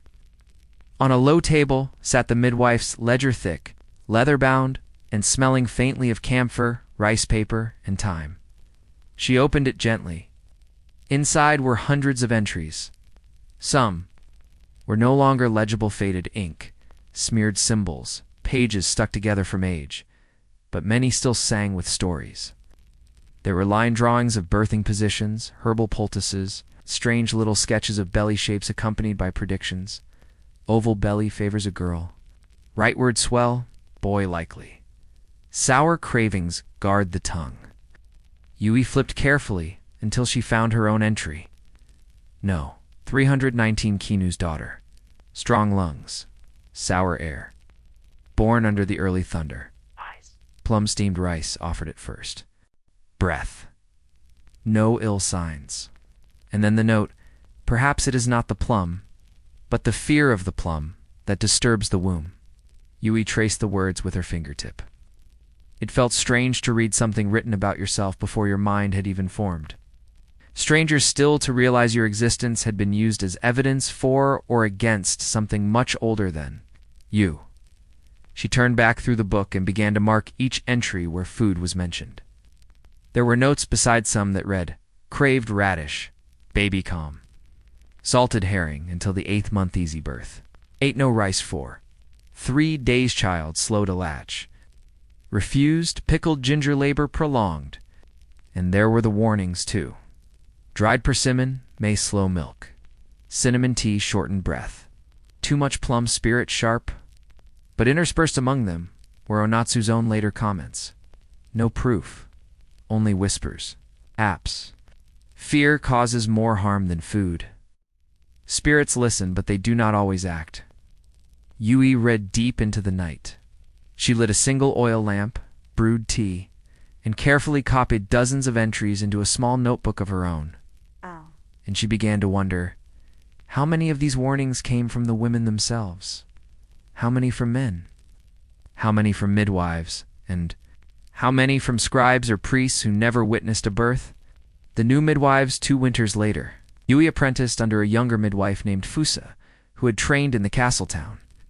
Fusa wore her hair in a tight bun and believed in weighing the placenta before declaring the health of a newborn. Kept no superstitions, but she did keep records. And Yui, now 16, began to add her own notes. But unlike others, she paid close attention to cravings. She asked mothers, what did you eat when you felt most calm? Did you dream of food, of smells? Did anything feel forbidden? And she began to see a pattern not in what was eaten, but in how it was talked about. Fear of sour things. Fear of slippery things. Fear of imbalance, of being too much. One woman confessed that she had eaten eel stew in secret throughout her pregnancy because her mother-in-law insisted. It would make her baby stubborn. Another whispered that she had licked vinegar from the rim of a jar. During her 7th month, because her mouth felt dry and her thoughts unsettled, Yui never scolded. She wrote down every word. In time, her notebook grew thick with hand-drawn charts of flavor moods, symbols for dreams, and small painted yumaboshi in the corners of pages where the mothers had felt relief, not risk, from sourness. The Festival of the Plum in the village's 70th year since the founding of its shrine. A festival was held to honor local midwives past and present. By then, Yui had delivered 40 babies. Some still said she was sharp-tongued, but most respected her silence, her careful listening, and her soft hands. At the shrine's entrance, small wooden plaques known as IMA were hung with prayers. May my daughter be born in peace. Please protect the baby from the rain. Let my child sleep better than I do. And one for the midwife who did not fear the plum. This one was hung anonymously, but Yui recognized the handwriting. The rice seller's daughter, now a mother of twins. After the ceremony, Yui approached the altar, unwrapped a small parcel of pickled plum from cotton cloth, and placed it before the shrine, not to tempt the spirits, she whispered, but to remind them, we are still learning. A quiet rebellion in the following years. More pregnant women began asking about their food taboos, not in fear, but in curiosity. Did they really need to avoid ginger in the 6th month? Was octopus truly bad for the baby's bones? Would a sour drink truly disturb the womb? Yui did not always answer. Sometimes she simply handed them Onatsu's old ledger and let them read. Or she served a plate of plain rice and let them add what they pleased. And one day, when her own sister-in-law went into labor during the height of Yum season, Yui did what no midwife in her family had ever done. She brought a bowl of plum porridge into the birthing room. Not to eat, just to scent the air. Final. Entry years later, when Yui herself grew old and gray. She gave her own birthing ledger to a curious young woman from the northern mountains who wanted to become a midwife. The last page was dated late in autumn and held only a single line. Plum, when feared, makes the womb tense. Plum, when welcomed, reminds the body it can soften again. No one knows if that line changed any law or stopped any superstition. But somewhere, in an old village in Mino, mothers still hang dried plums in their kitchens, not as warnings, but as quiet reminders of the midwife who fainted from one, and then came back to bless them all. For the clang of steel, before the clash of banners, or the sharp drumbeat of war, there was always the kitchen. It was there, among the rising steam and clatter of mortar, that many of Japan's samurai, households truly prepared for battle, not with weapons, but with recipes. And while the men polished blades and recited battle prayers, the women, especially those carrying future sons, were fed 1,000 small instructions, each more curious than the last. One of the most persistent among them. Quiet warning. Passed from mouth to ear, generation to generation. If you are with child, do not let sandalwood touch your tongue. Not even in soup, not in medicine, not as incense ground finely into a spice blend. The belief was simple, if strange, sandalwood a rare sacred. And fragrant, what often imported from India was too cooling, too detached. It might confuse the unborn child's spirit. Lead it away from the mother's womb. Or worse, make the child grow up to peaceful. And no samurai family, no matter how refined, wanted a boy to incline to lay down his sword. The flavor of fragrance to modern ears. The idea of sandalwood soup might sound outlandish. After all, sandalwood is mostly known today as an ingredient in incense, perfumes, or oils. But in medieval Japan, especially from the Kamakura through the Edo period, sandalwood was sometimes used in the kitchens of elite households as a flavoring for medicinal stews or ceremonial dishes. Ground into powder, it added a faint bitterness and a deep, woody perfume like the smell of temple halls after rain. Used sparingly, it was believed to cool the blood, calm the nerves, and clear the senses. For men returning from war, those preparing to meditate before a duelit, was a welcome addition. But for pregnant women, especially those from warrior families, it was said to chill the womb. to suppress warmth energy. It's rob the baby of the fighting spirit. So, while sandalwood might appear in a lord's medicine chest or a monk's soup bowl, it was carefully avoided in the meals served to expectant mothers. Even a faint whiff in the kitchen could draw rebuke. Lady Sako's incident, there is one well-documented case that appears in the Honshu Yakukuden, 17th century manuscript on herbal remedies and court gossip. It tells of Lady Sako, the pregnant wife of a mid-ranking samurai in Kyoto, who accidentally consumed a spoonful of sandalwood broth during a winter feast. The record notes, the soup was served to guests. It had a cloudy sheen and a faint odor of temple halls. Lady Sako took only a sip before her mother-in-law caught scent of it. The bowl was taken. A priest was summoned. The baby was later born with a quiet temperament and showed no love for sword drills. The account ends with a physician's commentary. The wood cools the liver. The child's blood may grow slowly. Women in the 5th to 7th month should avoid even its scent. Of course, it is impossible to say whether Lady Sako's son was truly made gentle by a soup or by nature. But among the women of Kyoto, the story spread quickly. Mothers-to-be were warned not only of raw fish, sour pickles, or cold rice, but of sandalwood too. Some even hung small sachets of dried clove and cinnamon near the kitchen stove to mask the smell of incense, lest a passing aroma interfere with a child's vigor. Midwives and the heat principal midwives in the Edo period often worked in tension with temple physicians and herbalists, where temple healers leaned heavily on Chinese medicine, balancing the body's yin and yang. Midwives operated by practical observation. Warmth was good, fear was dangerous. Tension could make the baby turn. Many of these women believed that cooling foods like raw fruit, tofu, or anything with sandalwood or chrysanthemum could lead to weak contractions or sleeping babies who refused to rotate in the womb. So they encouraged what they called on-tape-warm eating. Hot soups with ginger, grilled mochi, broths with miso and sake leaves, foods that stoked the inner fire. One midwife, whose writings were preserved in the Yama no Ura Kinpu scrolls, scribbled the following: avoid cold smells. Avoid cold broth. Do not even look at sandalwood unless your belly is firm and your breath strong. It was more ritual than science. But it comforted women, and that comfort mattered. For in a time when childbirth was risky, bloody, and frightening, any action that felt protective even, avoiding a whiff of fragrant wood, became sacred. It was often said in Edo-period Japan that a mother's breath guided the soul of her unborn child. If she breathed steadily, the spirit within her would remain anchored. If her breath grew shallow or cold, it could drift, disturbed by wind, smell, or thought. Among the many enemies of this steady breath, the sandalwood soup stood strangely tall.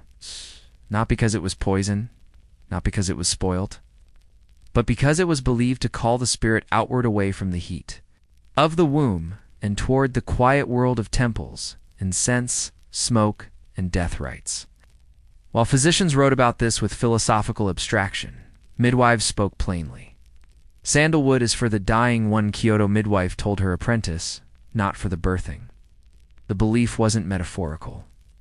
In Buddhist death rituals, sandalwood was often burnt to guide the soul of the deceased through liminal spaces. Its smell signaled stillness, release, transcendence. It was not something you wanted clinging to the skin of a newborn. Recipes with warnings and one particularly revealing manual, Kadona Guide, compiled by apothecaries in the 1600s. Sandalwood is listed among the ingredients of a calming soup meant for restless monks or elderly men with heart palpitations. The recipe pairs sandalwood with dried persimmon, kombu, and powdered ginseng. But the text contains a margin note. It's often overlooked. Should not be taken by women with child, unless under the threat of grave agitation. It's a strange qualification, grave agitation, but it reveals a hierarchy of needs. If a pregnant woman was truly panicked, perhaps due to night terrors or a traumatic loss, a small dose of sandalwood might be permitted to soothe her. But for the average pregnancy, it was too spiritually potent. Some scrolls went even further, noting that sandalwood, while calming, could undo the warmth required for male formation. That is, it might lead to the birth of a girl. in a society where lineage and military legacy often depended on male heirs. Such an outcome was, sadly, feared by some families not for any moral reason, but for the strict inheritance laws of the time. Thus, sandalwood gained another whisper. It leans the baby to softness. The cool womb theory, Japanese herbal medicine, or Kampo, inherited many theories from Chinese medicine, including the idea that balance in the body required proper internal temperature regulation. The womb, especially in pregnancy, was thought to be a center of yang, energy warm, bright, and rising.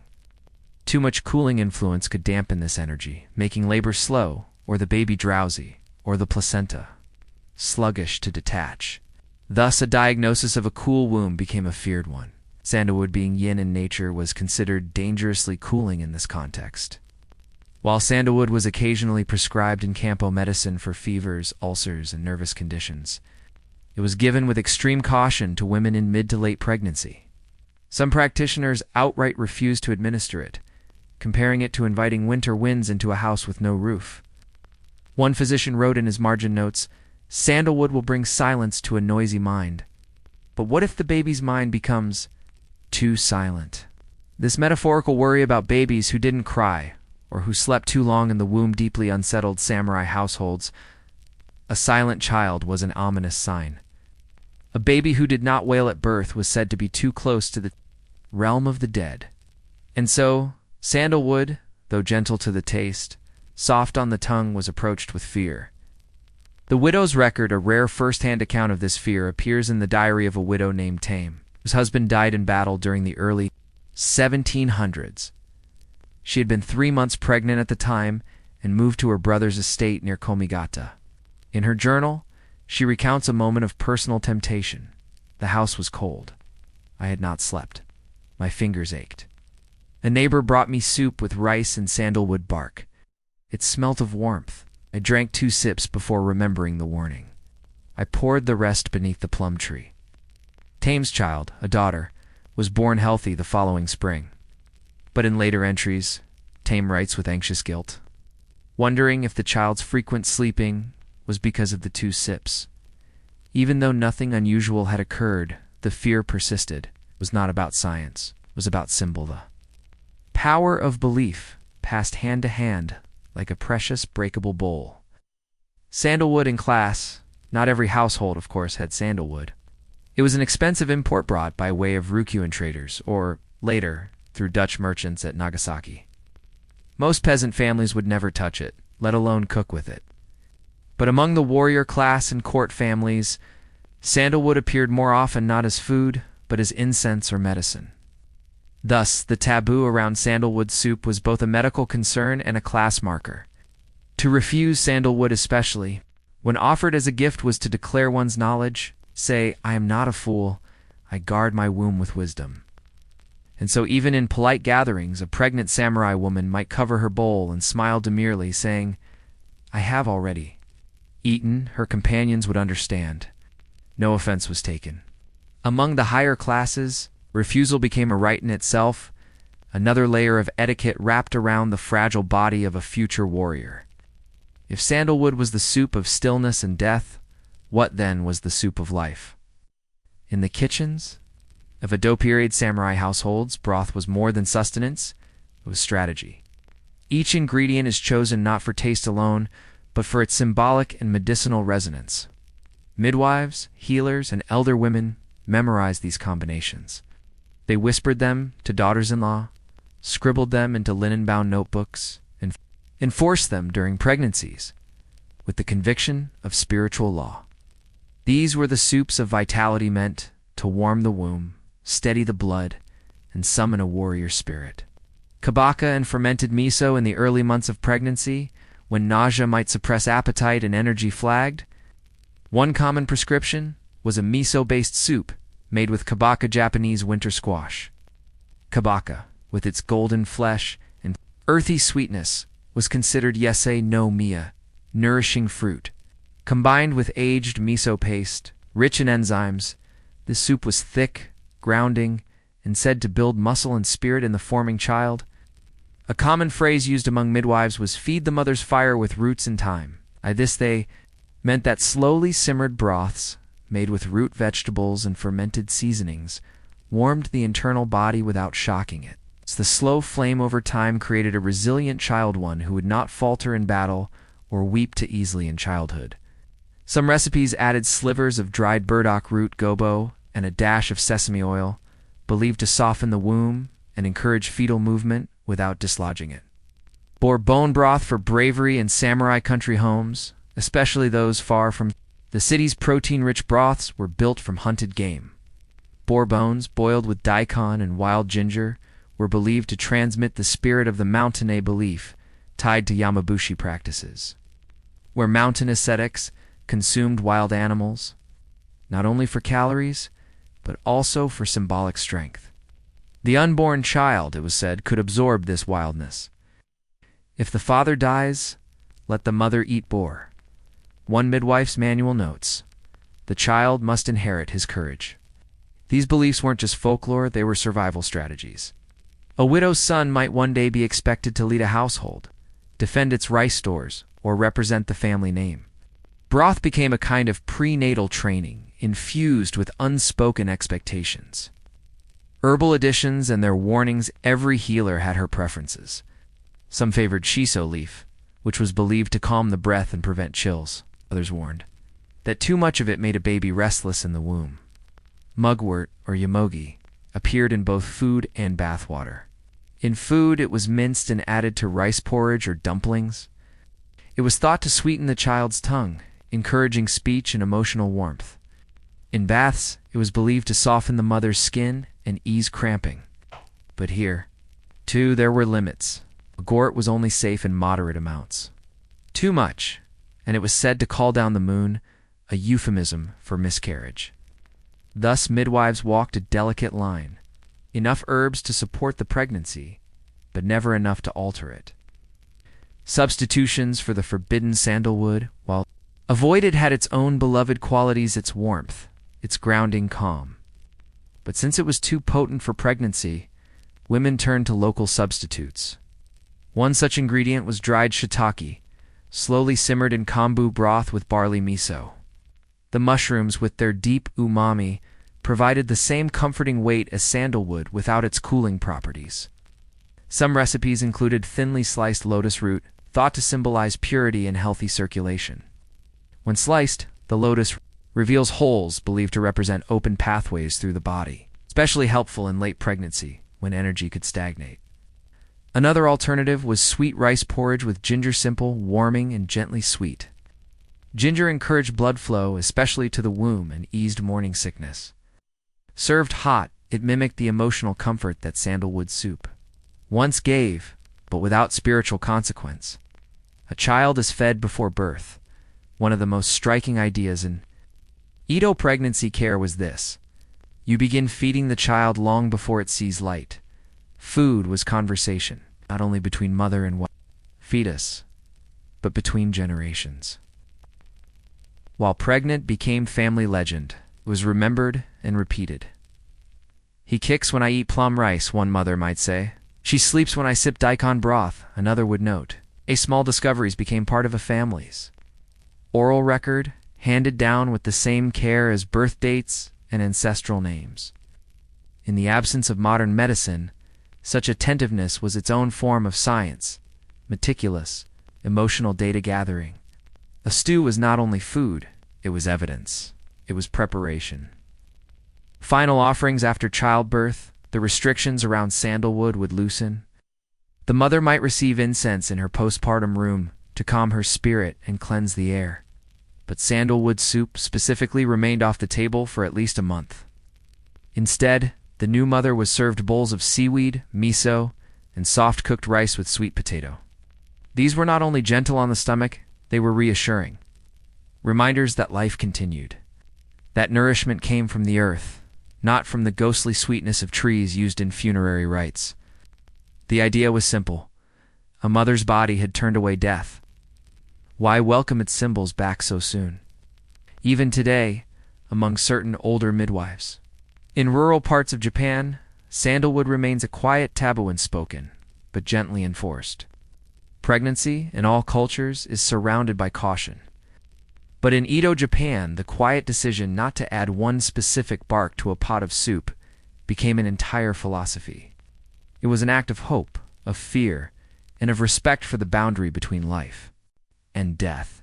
And so, the next time you catch the soft scent of sandalwood rising from incense, you might pause and think not just of meditation or mourning, but of a samurai woman somewhere long ago, spooning broth beside a window, choosing instead to keep that scent at bay, for the sake of the life growing inside her. Have you had the craving yet? In an Edo period samurai household, this inquiry wasn't simply a curiosity about appetite. It was a quiet probe into a woman's internal world, a coded check-in, to see whether her body had begun its strange tidal rearrangement. Cravings were watched closely, almost superstitiously, and none was more divisive or more argued about among midwives and elder women than the craving for umeboshi, the pickled plum, shriveled, intensely sour, and preserved in salt and red shiso. Leaves umeboshi were commonplace in Japanese kitchens.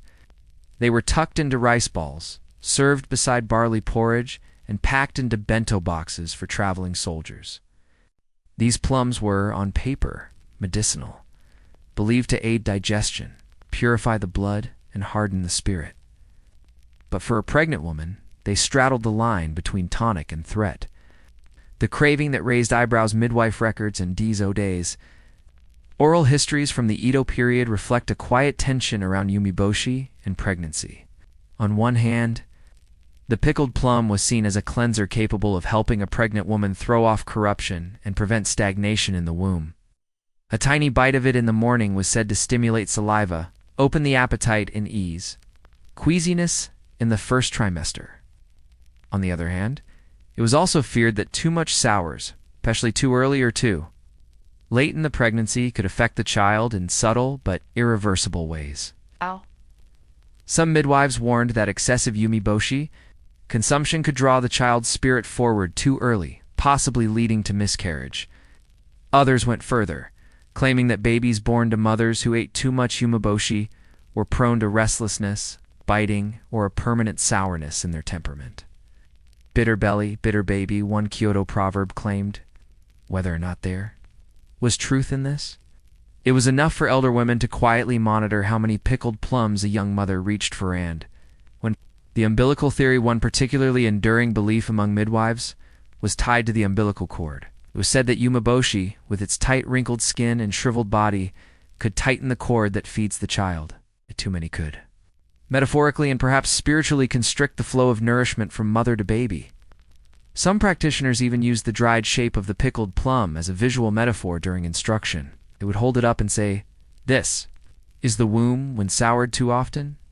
There was also an idea that overexposure to sour foods could draw downward too strongly, encouraging labor to begin prematurely. This aligned with broader Japanese medical beliefs from the era, rooted in yin-yang and elemental theory, in which sourness was associated with contraction, inward movement, and the wood element connected to the liver and the tendons. Restrictions by trimester as a result. Pregnant samurai women were given strict trimester-based instructions. Regarding umeboshi, first trimester, a very small bite in the morning was acceptable, especially if nausea was interfering with meals. The goal was to encourage eating, not to cleanse too harshly. Second trimester, avoid it altogether, lest the mother had signs of damp heat, a condition described with symptoms like sluggish digestion or a heavy feeling in the limbs. Even then, umeboshi was diluted in rice gruel or thinned into a broth. Final trimester, sometimes reintroduced in small doses if the baby was considered too large or the labor needed encouragement. A sour taste, it was believed, could call the body downward. But too much was again dangerous. It could lead to excess movement of the womb, or even placental agitation, as it was poetically described. A midwife in Kanazawa reportedly scolded a young mother for eating 3 umeboshi. During her 8th month, writing in her diary, she hurries the fruit from the branch before it ripens. Now she must pray the wind is kind. The family jar in many households, umeboshi were kept in large ceramic crocks stored in cool corners of the kitchen or cellar.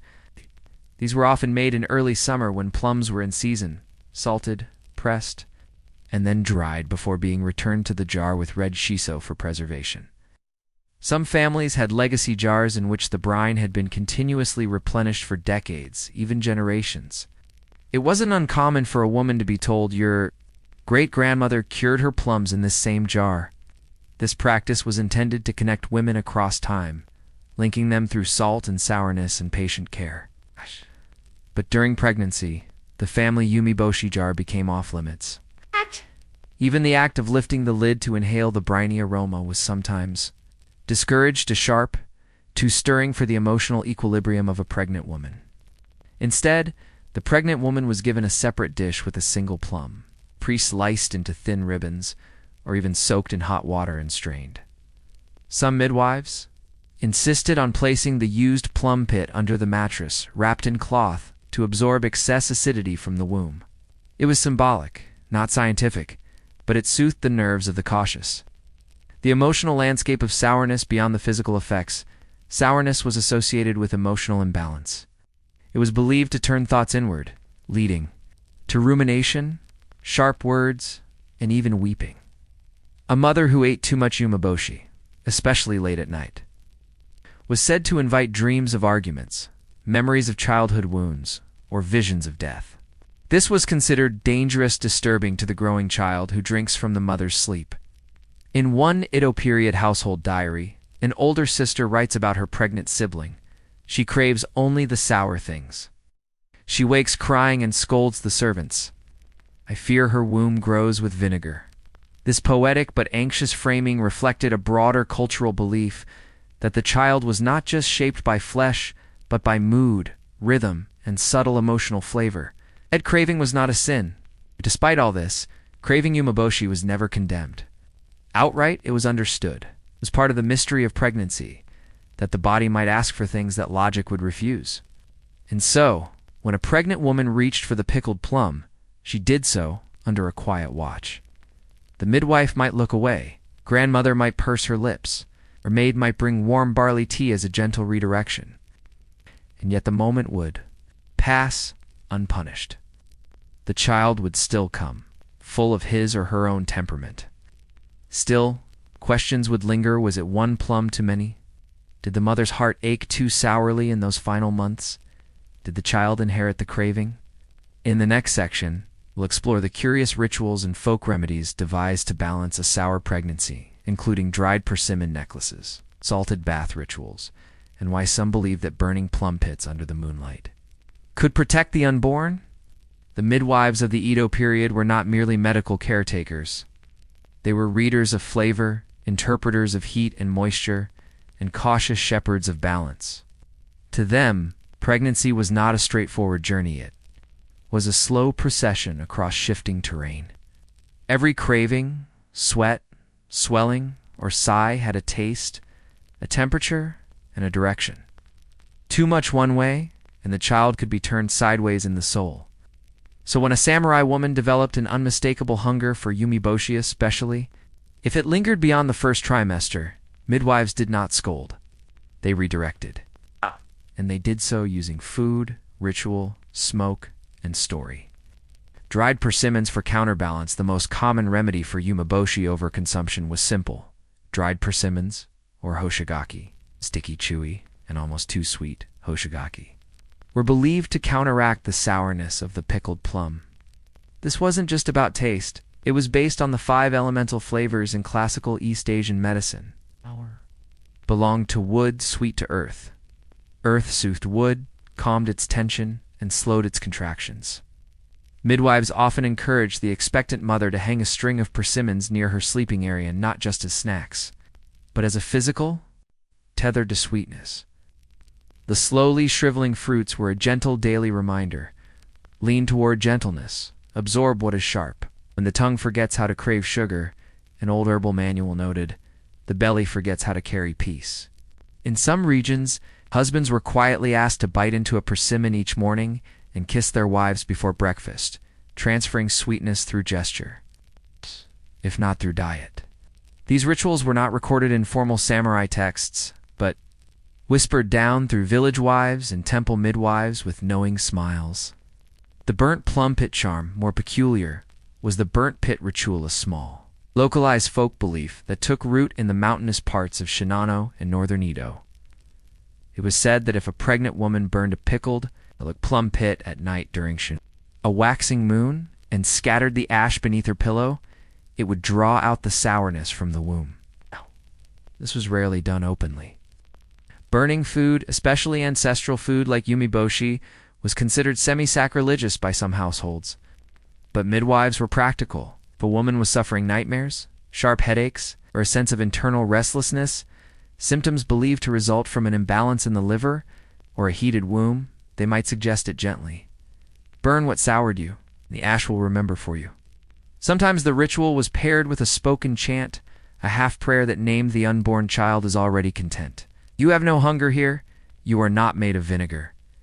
While no medical record affirms the effectiveness of this rite, it continued quietly into the early Meiji era, often among older women who remembered too much sourness as the cause of difficult births.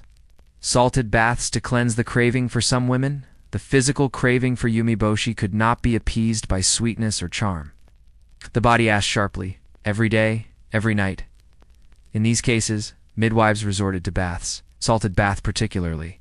One steeped in dried sakura petals or burnt mugwort was thought to draw out impurities through the skin. The salt was not the same as kitchen salt. It was old salt stored in cedar chests, once used to cure fish or vegetables, and now repurposed. To heal the body, used salt knows how to carry sorrow, they said. Bathing was done alone, usually in the dark hours of early morning or after sundown. The pregnant woman was encouraged to hum softly to herself, to drown the sourness with sound. Midwife in Osaka wrote in her handbook, "Let her soak until she forgets the plum. Let her rise before she forgets her name." The balance was always delicate.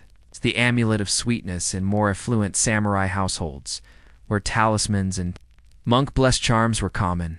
Another tool was used, the amulet of sweetness, or amafuda. These were small slips of mulberry paper inscribed with kanji characters for harmony, softness, and childlike joy, often tied with a silk thread and pinned discreetly inside the layers of the pregnant woman's kimono. Some were flavored with tiny amounts of sugar and ginger, designed to be licked during moments of craving or anxiety. They served a psychological role, perhaps more than a medicinal one. They were a reminder that pregnancy was not just a physical condition, but an emotional, whether one that needed warmth more than austerity. Husbands, cravings, and social decorum, though samurai men were generally not deeply involved in obstetric decisions, they were not entirely absent from this sour saga. Some husbands saw their wives' cravings for yumiboshi as endearing. Others, especially in more rigid or superstitious households, saw it as dangerous, a sign of imbalance that could bring misfortune to the household or disturb the spiritual discipline of a warrior's home. In a few documented cases, a husband ordered all pickled plums removed from the household entirely. In one Kyoto diary from 1792, a samurai notes, "She hungered so wildly for the sour fruit. I feared she would bite her own tongue. I gave the jar to the monk at Mount Otago and forbade its return." But this was an extreme response, and not a common one. Most husbands deferred to the wisdom of the household midwife and the elder women who understood that cravings could not be banished, only rebalanced. The legacy of sourness after birth. Women who had craved yumiboshi intensely during pregnancy were sometimes asked to keep a journal of flavor for their newborn child. What did the child like? Did they grimace at citrus? Did they bite into persimmons or avoid them? Did they smile at vinegar broth or cry? This was not merely observation. It was ancestral curiosity, a search for evidence that the baby had absorbed something of its womb flavor. In later life, if that child became sharp of tongue, quick to anger, or particularly fond of sour soups, a grandmother might say knowingly, "The pickled plum lives on in her bones." It was neither praise nor judgment, just an acknowledgement that the womb remembered. That which the mother ate in her quiet cravings shaped not just bodies, but tempers. In the final section, we'll explore the rare and eerie stories of children born during sour moons and how lunar phases salt Dreams and fermented foods came together in old samurai beliefs to predict a baby's nature even before birth. In the softly glowing world of Edo period Japan, where hearthlight flickered against tatami mats and wind rustled through the bamboo blinds, there were quiet beliefs spoken only in kitchens and birthing rooms about the moon, the taste of salt, and the nature of unborn children. One such belief held that if a woman craved umeboshi intensely during pregnancy, especially under a full moon, her child would be born with a sour tongue. But the term sour tongue did not simply mean a dislike of sweets.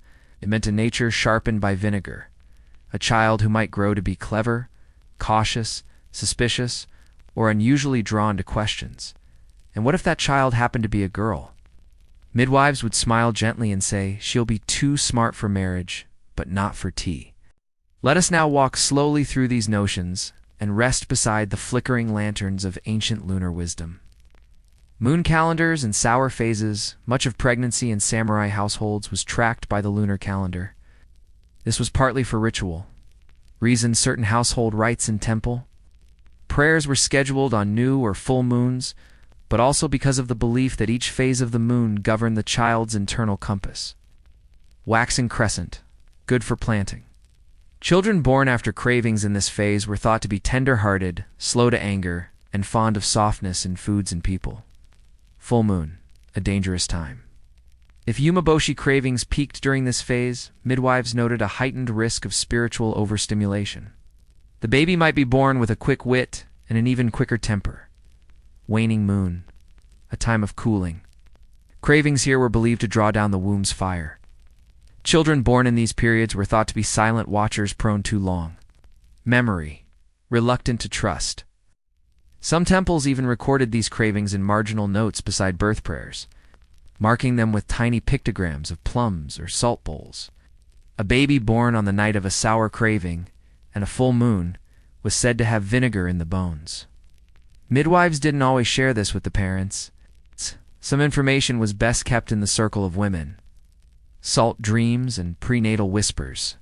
Among the more peculiar customs were the salt dreams visions that pregnant women reported after eating umeboshi or other heavily salted foods close to bedtime. These dreams were said to reveal the direction of the child's temperament. A dream of floating down a river meant the child would be easy to guide. A dream of biting a stone suggested the child would be stubborn. A dream of salt raining from the ceiling was most feared, interpreted as a child who would challenge elders or bring family strife. In cases of troubling dreams, midwives sometimes instructed the woman to sleep with a cool stone beneath her pillow, usually a smooth river rock wrapped in silk. This was called the stone of unflavoring, a symbolic act meant to draw the intensity out of the womb. The stone would be buried after the birth, often near the family's plum tree, with a final whisper, "Grow sweet, child. Leave the sour behind." Naming the sour-natured child when such children were born, those believed to have been shaped by fermented cravings or full moon wombs, families often took special care in naming. They avoided names with sharp or cutting characters and instead leaned toward gentler imagery. Kana God's greens. Haruka distant spring, Suda peaceful rice shoot. Yet some embraced the child's vinegar nature, naming boy Shinji Truthblade or Takaru, fierce one, in girls, Yum Plum or Kori Fragrance. One Kyoto family famously named their daughter Sumi, a made-up name said to mean deep sourness, in honor of her mother's legendary pregnancy craving that lasted from moon to moon. Oh. These names weren't viewed as curses or burdens. They were acknowledgments. To name the sour was to tame it.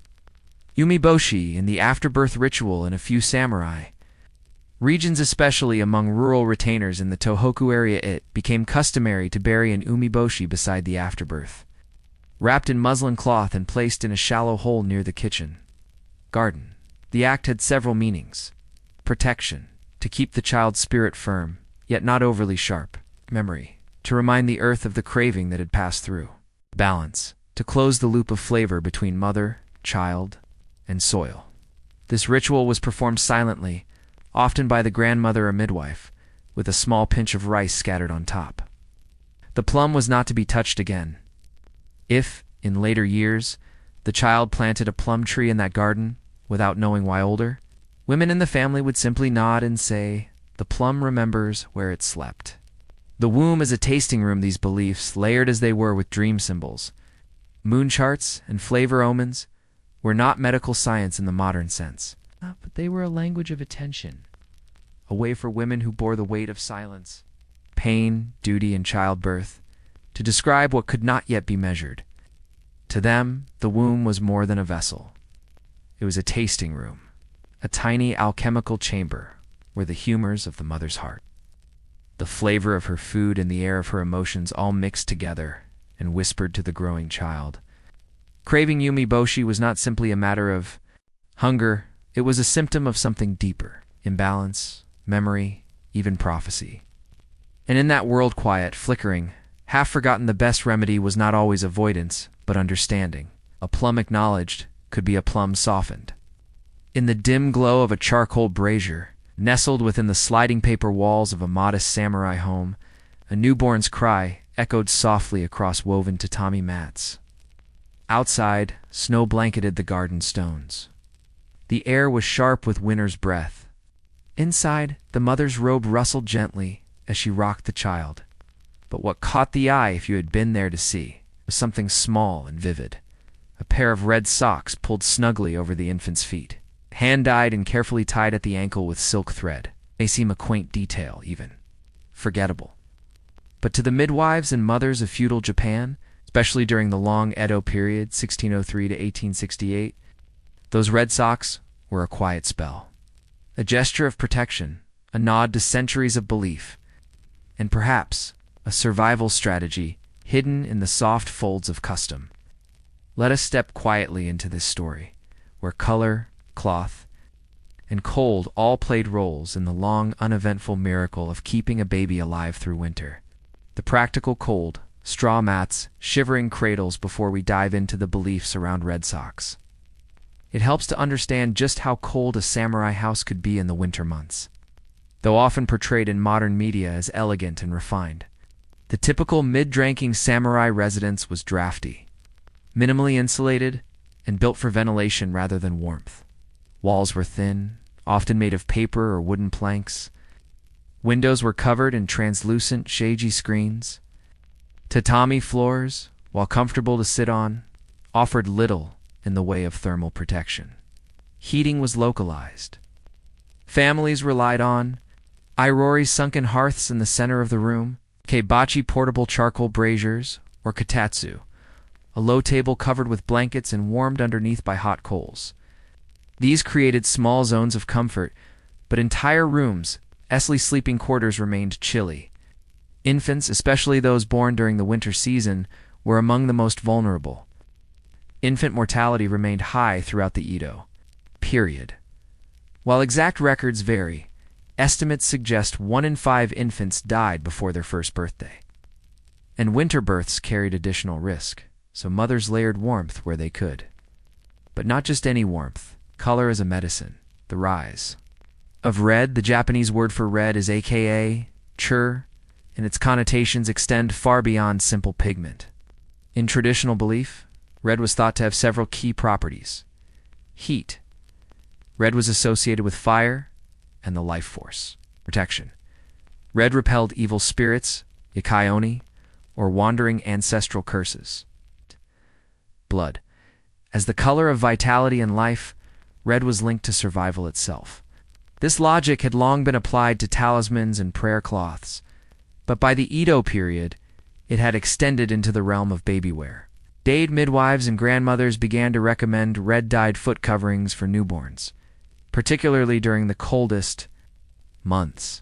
These were not mass-produced socks as we might imagine them today, but rather hand-sewn booties made from cotton or silk scraps, usually dyed with Bani safflower or madder root.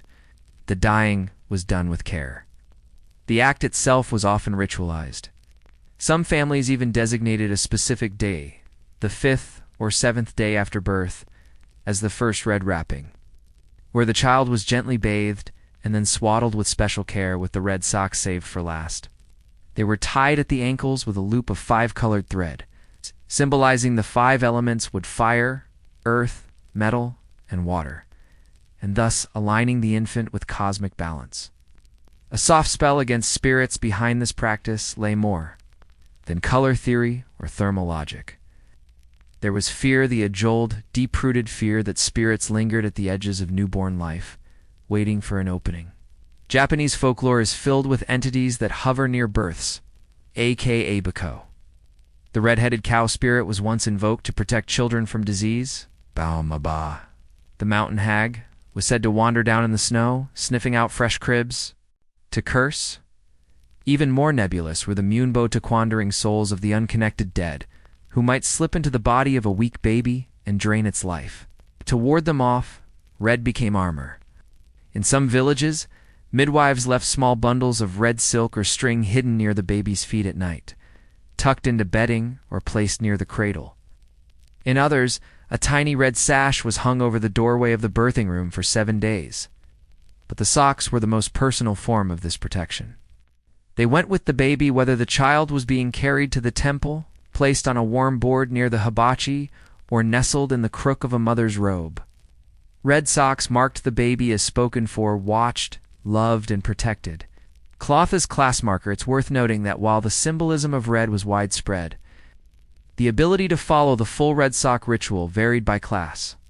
High-ranking samurai and noble families could afford imported silk dyed with rich, lasting colorants, socks stitched by professional needlewomen, full layering sets for babies, including hats, mitts, and leg wraps in coordinated hues.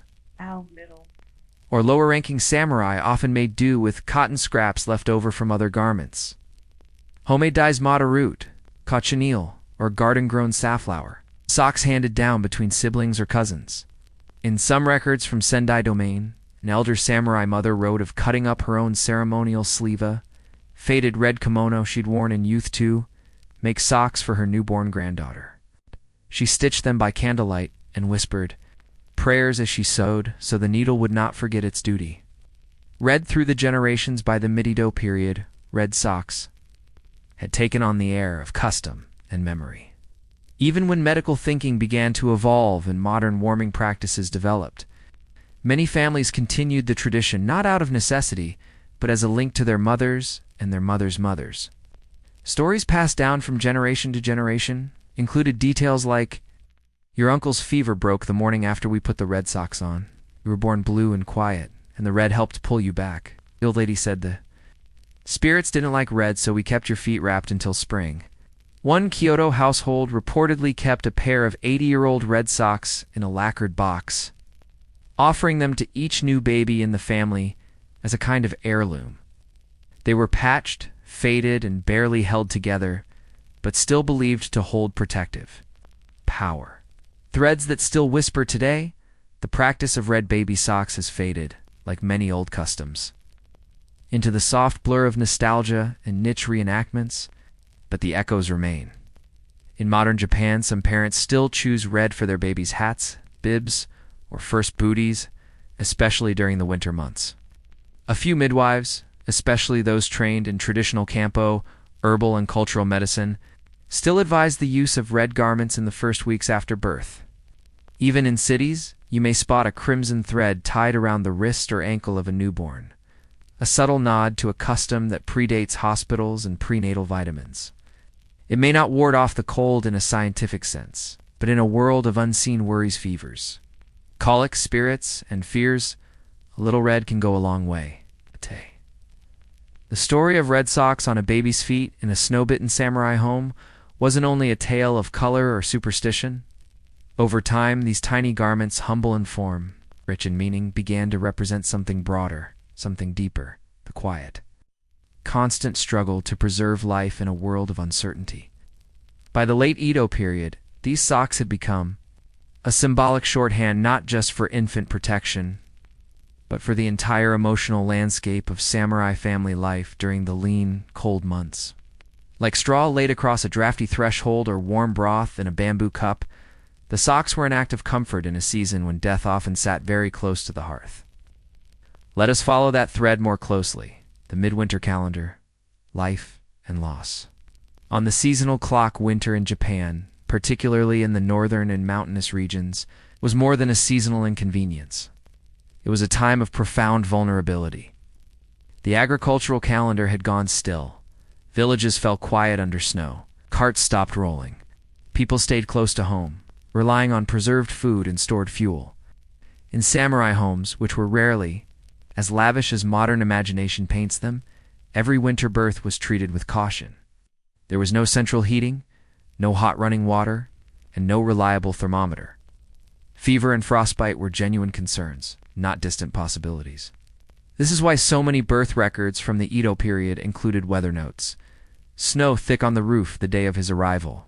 The midwife's hands were numb. We soaked towels in rice water to warm them. She would not cry until we placed her near the brazier. Against that backdrop, red socks became more than just garments. It became ritualized hope. Layering symbolism. Rituals of the first winter by the mid-1600s.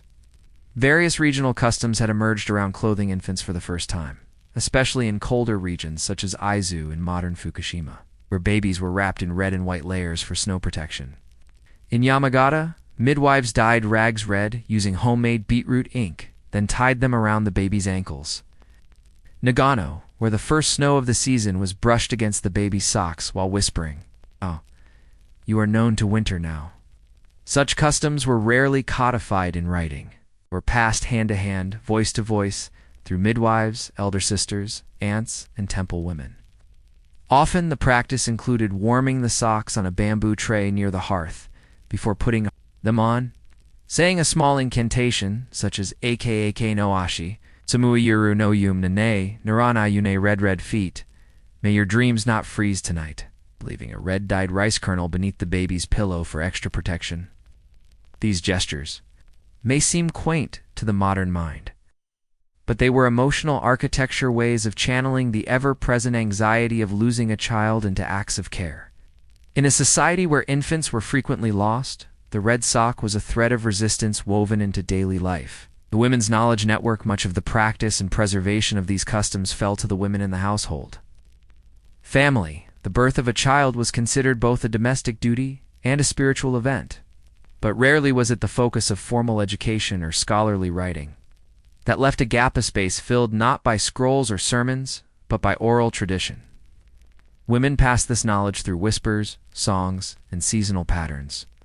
In much the same way they taught how to fold baby bindings, so the fabric wouldn't ride up. Which herbs could soothe a baby's cough in winter, for example? Kiku root. What days of the lunar calendar were considered lucky for dressing a newborn for the first time? Some midwives even kept small notebooks, winter books filled with family anecdotes, dye recipes, diagrams of socks, and collections of lullabies. These notebooks were not published or preserved in archives, but were handed down through families like heirlooms. In one 1850s example from Totori, a grandmother's journal entry reads, "This year's snow came early. We could not get good madder root, so I used the last of the bani. I stitched red toe covers by candlelight while little Now cried and cried, but when she wore them stillness, I think she liked the color." Red threads in the temple, religious. Spaces, too, played a role in preserving the meaning of red garments. In Kyoto and Nara, temples associated with Jizo Busatsu, protector of children and travelers, often collected offerings of tiny red bibs, caps, and socks from grieving or hopeful parents. These garments were left hanging on temple gates or wrapped around stone statues.